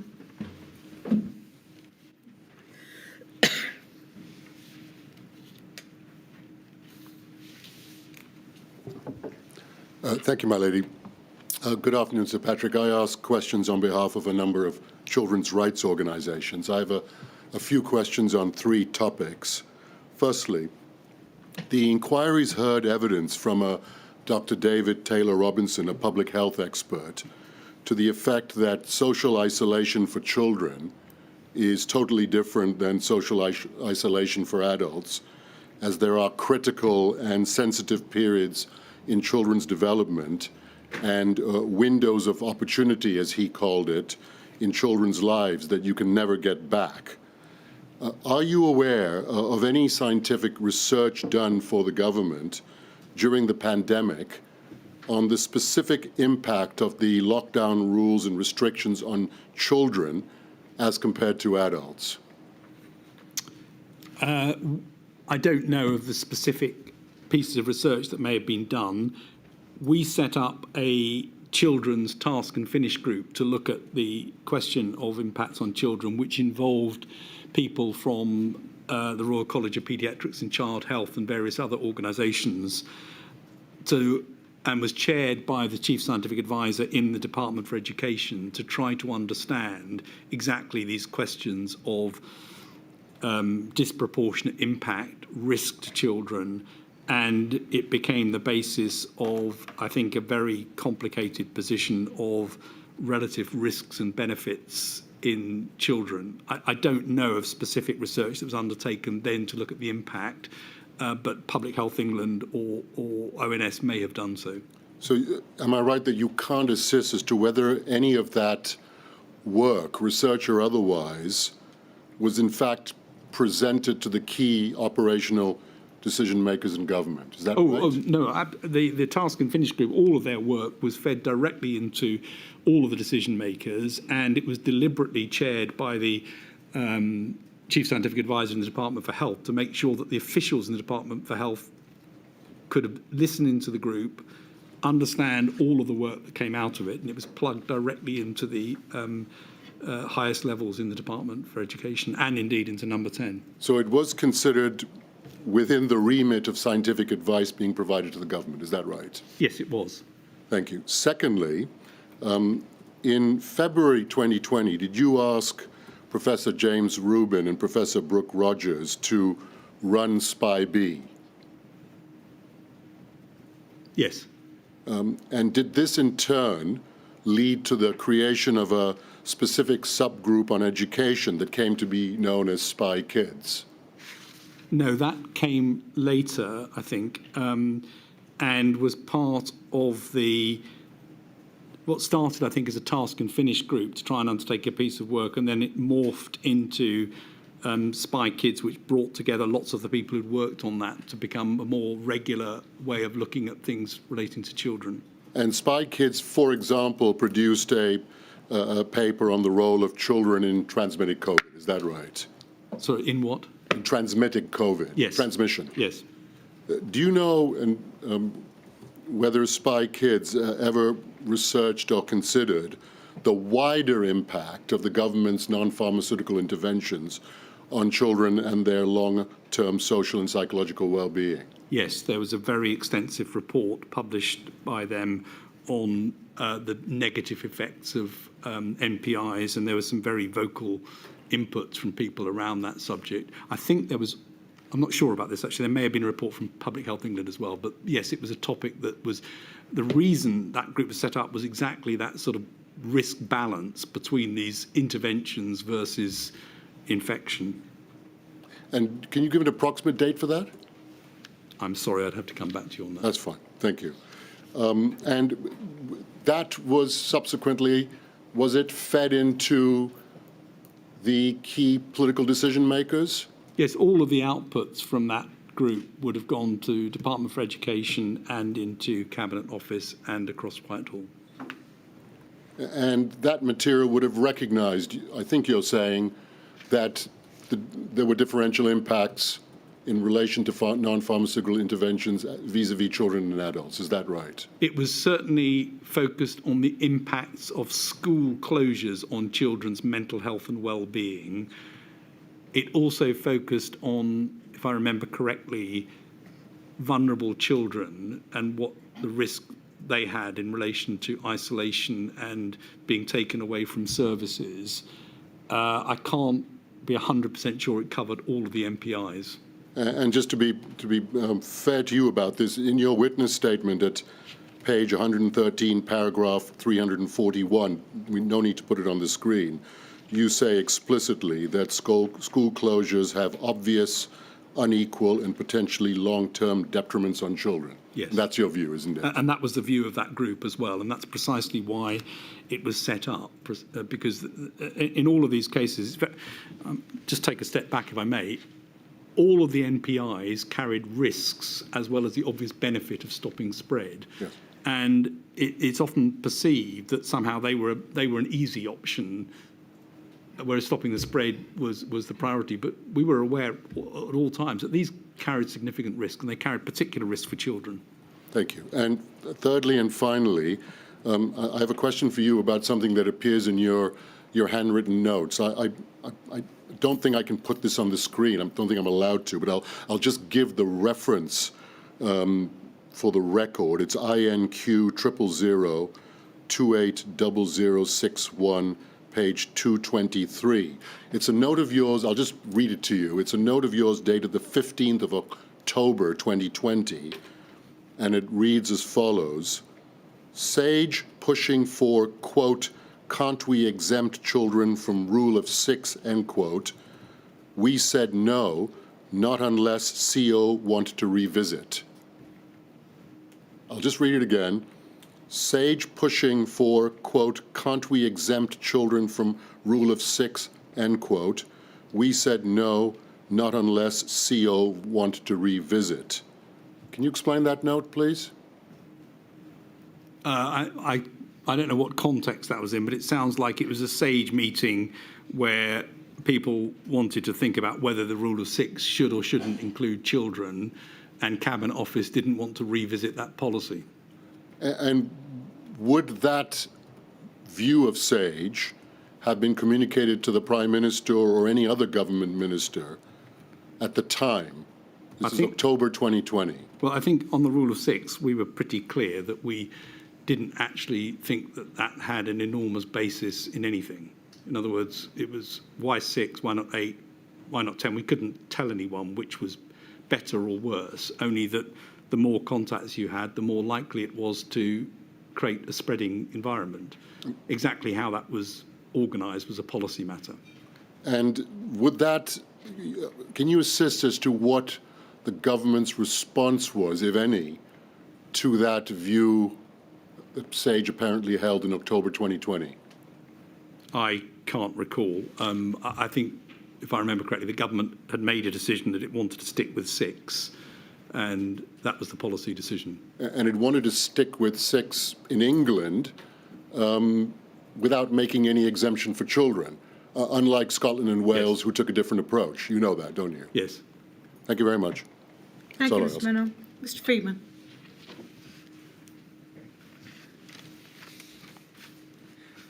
Sir Patrick, I act for 4 national disabled people's organisations.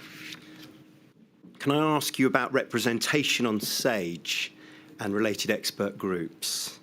And Mr. Dale, to my left for FEMHO, has asked you today about your statement at paragraph 552 that it was entirely foreseeable, in effect, that pandemics as a rule have the greatest impact on those who suffer from pre-existing structural and health inequalities, and we would take it disabled people fall into that category. And today you've called that, quote, an historically true statement.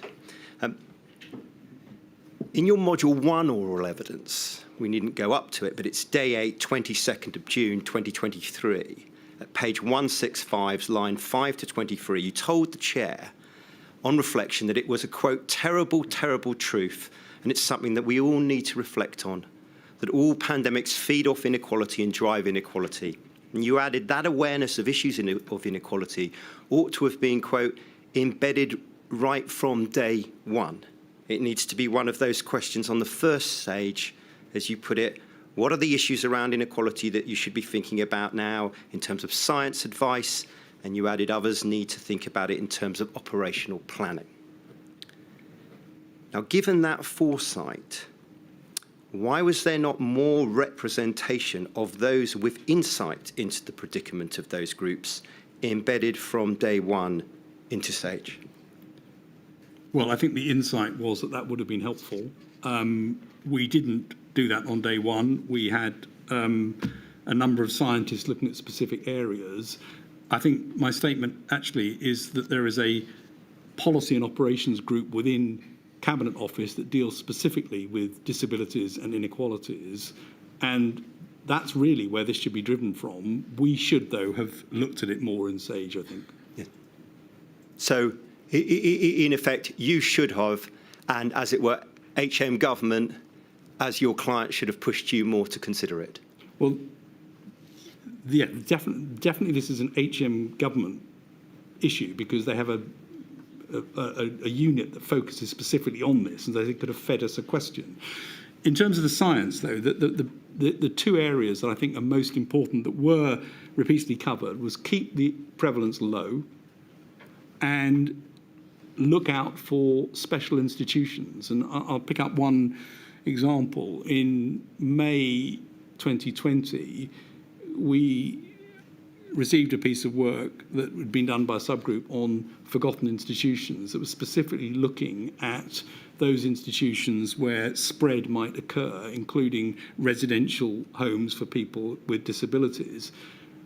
That's a sort of science question we can address, but I would argue it's primarily a policy and operations question for a Cabinet Office unit to think about that. Yep.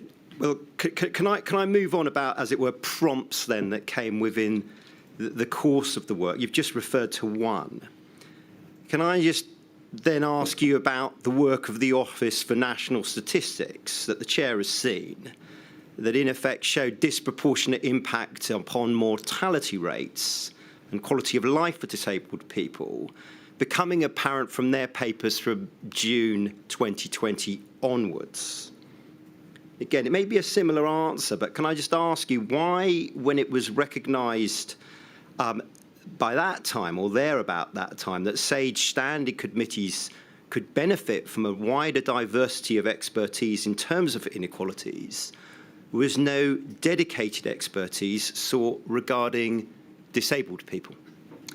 I think that ONS survey came out of discussions probably at SAGE, that piece of work, because Ian Diamond was part of the SAGE, who's the national statistician, part of the SAGE group. That clearly is a report that needs to go into central government to deal with. As I said, I think, and I said this in my module 1, I think this is an area where it should automatically happen in SAGE going forward, and it didn't. Is that the answer to my question about why no dedicated expertise? Because that's, I just want to push you on that. My question is why, when this kind of data is coming out, whether you've been involved in commissioning it or not, is thereafter there's no dedicated expertise sought regarding disabled people into SAGE and its dedicated subgroups? I think the dedicated expertise needs to sit somewhere else and ask questions of SAGE, which we can then potentially bring people in if we needed to. But I think there's a danger. I mean, SAGE is not the operational or the policy organisation, and it's not the place where these sorts of things need to be turned into action.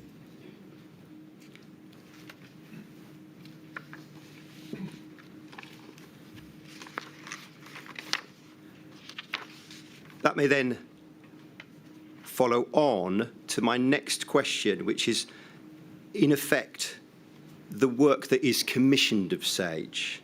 And I take the answers you've already given about this.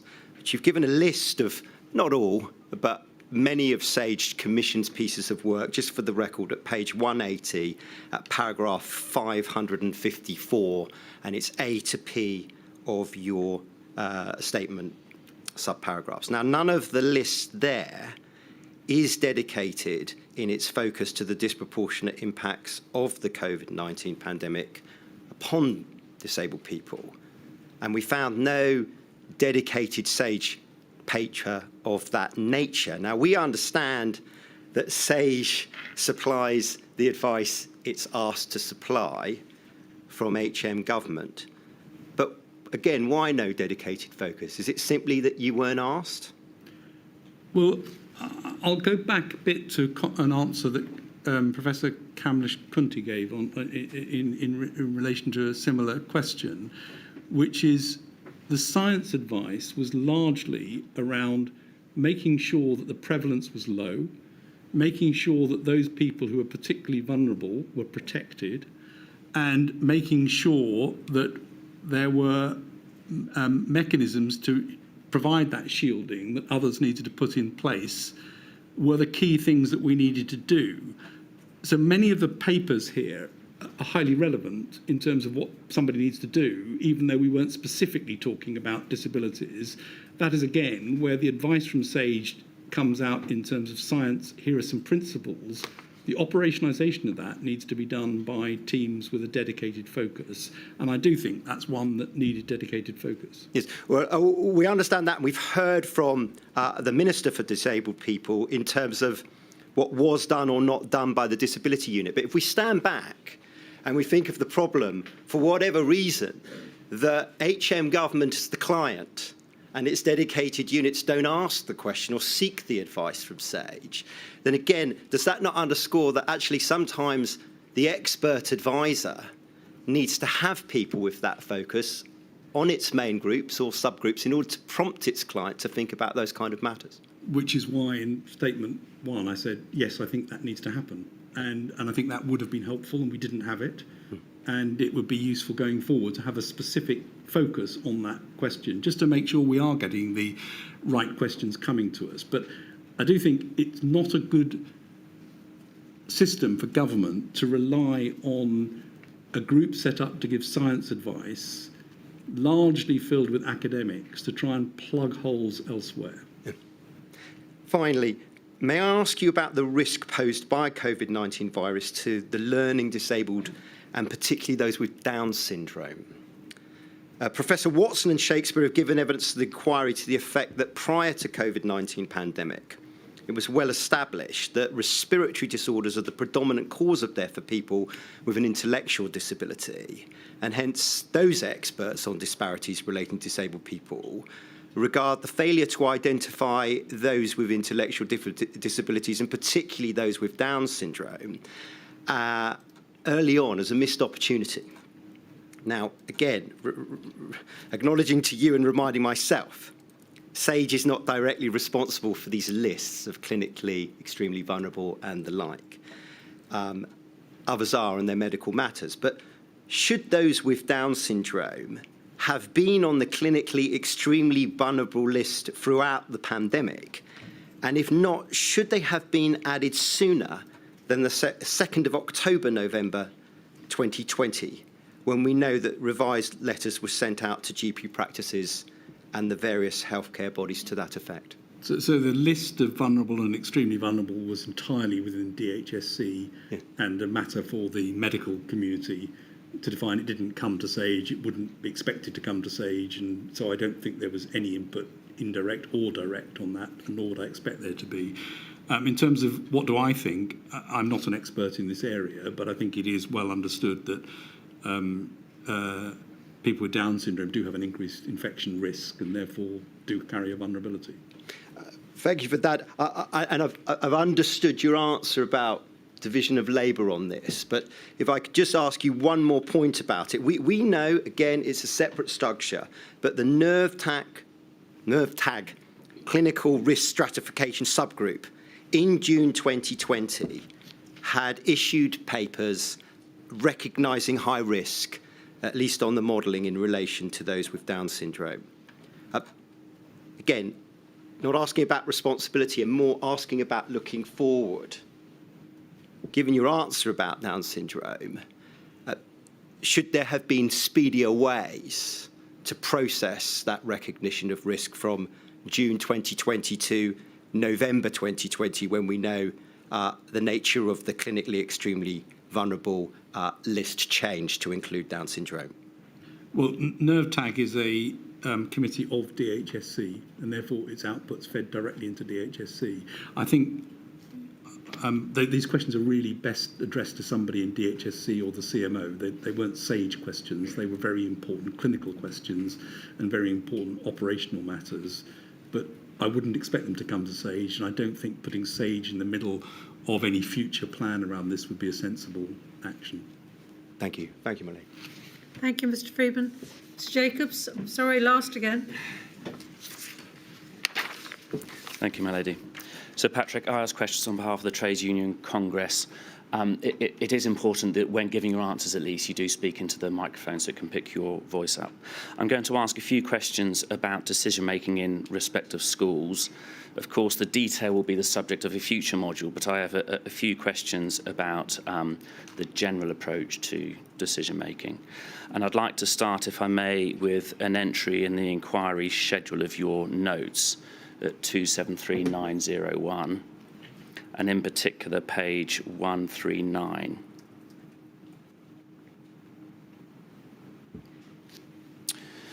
So when it arrives, we're going to be looking at an entry from the 6th of August 2020, a PM COVID-S meeting on schools, quote, "Don't want to hear about plan B and C for failure. I just want all pupils back at school," unquote. And then a further quote, "We are no longer taking this COVID excuse stuff. Get back to school."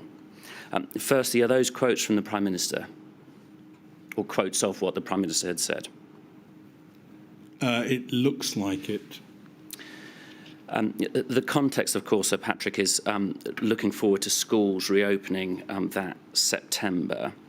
Is it right also, as a point of context, that at that time, you and others in around July and August 2020 had been raising some concern about the potential path of the virus over the winter months and the risks associated with lifting various NPIs at around that time? Yes, we had raised the risk that prevalence was increasing and would continue to increase. And I had commissioned a piece of work from the Academy of Medical Sciences. I'm sorry, I'm going to have my back to you. So Not at all. Academy of Medical Sciences on just called Winter, to take into account that all of the things that government needed to consider. And our view was that the increased lifting of measures would drive an increase in prevalence, and that inevitably that starts to put pressure on the remaining things that were open. And therefore, in a sense, there's a trade-off between schools and other things. And certainly for the reasons discussed earlier, our belief was that schools should usually be the last thing to shut because of all the knock-on consequences for children. Yeah. Sir Patrick, given those consequences, schools being open is obviously hugely important. But given also the context around prevalence and R rate, were you concerned on listening to that observation from the Prime Minister that it was a little perhaps reckless to discourage any careful focus on when a plan B might be needed and focusing exclusively on a plan A? Well, as you might imagine, I was rather focused on evidence-based plans, and that there needed to be a series of scenarios, not a single option. Yes. And give us a sense of the importance of those scenarios being considered in advance rather than just holding tight to the plan A of schools open. Well, these are very difficult operational questions that require planning, and we're now straying outside my role, but it's pretty clear that you can't just flip from one plan to another without preparing. So, Patrick, you spoke earlier in your evidence about meetings going round in circles. Is it quite a simple consequence of having plan A but no plan B or C that one ends up, in the face of very difficult issues, just going round in circles? It makes it much more of a binary choice, and it makes it much more difficult, I imagine, to operationalise if you do need to change. With that in mind, I'm going to look at just, I think, 2 entries in your notes in which you described subsequent decision-making. The first in the same document is page 181. And this is from the 16th of September, so just 6 weeks or so after the have a plan A but no plan B or C.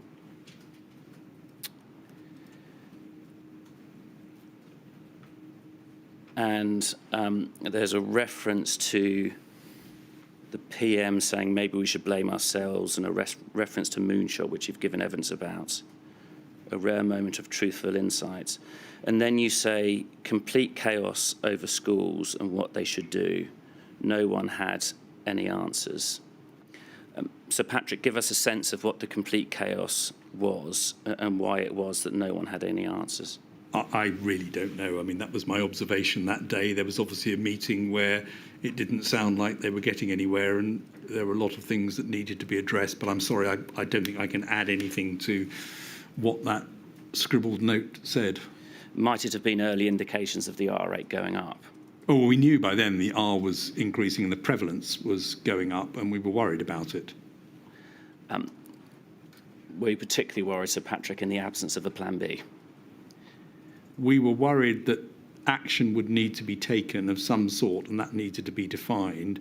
And I think I'm right in saying that 5 days after this, Sir Chris Whitty and I held a press conference where we described what we saw as a dangerous emerging situation.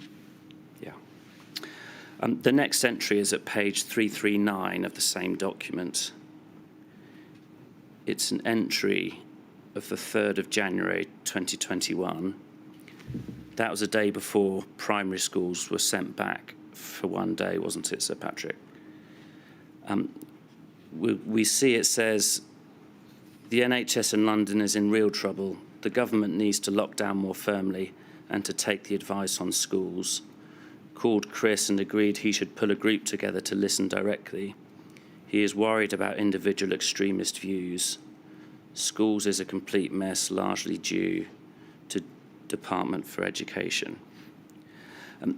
Why did you make the observation at that stage that schools was a complete mess? and largely due to the DFE, the Department for Education? I was obviously frustrated that evening. I was obviously very concerned about the rising rates, and that London, I do remember, really looked like it was in big trouble at that moment. And that schools were considered to be an important part of the spread of what then I think was the Alpha variant that was spreading very rapidly throughout the younger part of the population. So I think that's the background to this. I really don't know why I said schools are a complete mess, largely due to DFE. All I can say is that's clearly what I came away with an impression from the meetings that took place that day. In terms of your impression of meetings, not necessarily that day, but over the course of that first year of the pandemic, did you form a view as to the effectiveness of the working relationship between Number 10 and the Cabinet Office and the Secretary of State for Education? I had many discussions with the Permanent Secretary at DFE, who was really trying to get on top of this and to understand the advice on schools. And I know there were some very strong views held by the Secretary of State there, and those views were discussed and sometimes taken up and sometimes not by Number 10. It didn't seem to me that there was necessarily an alignment between what was going on at the political level, and there was attempts by the Permanent Secretary to try and draw some structure to what was happening in DFE around this area. You described there wasn't necessarily an alignment. Is that a slightly delicate way of putting it? How would you describe the extent to which there was a sense of coherent planning between Number 10 and the Secretary of State for Education? I was worried that the school's planning was not under control and that there wasn't a very clear plan as to what would happen and why it was going to happen and how it would be implemented. In terms of trying to understand why it might not have been under control, could we look at page 605 of the same document, the Schedule of Notes?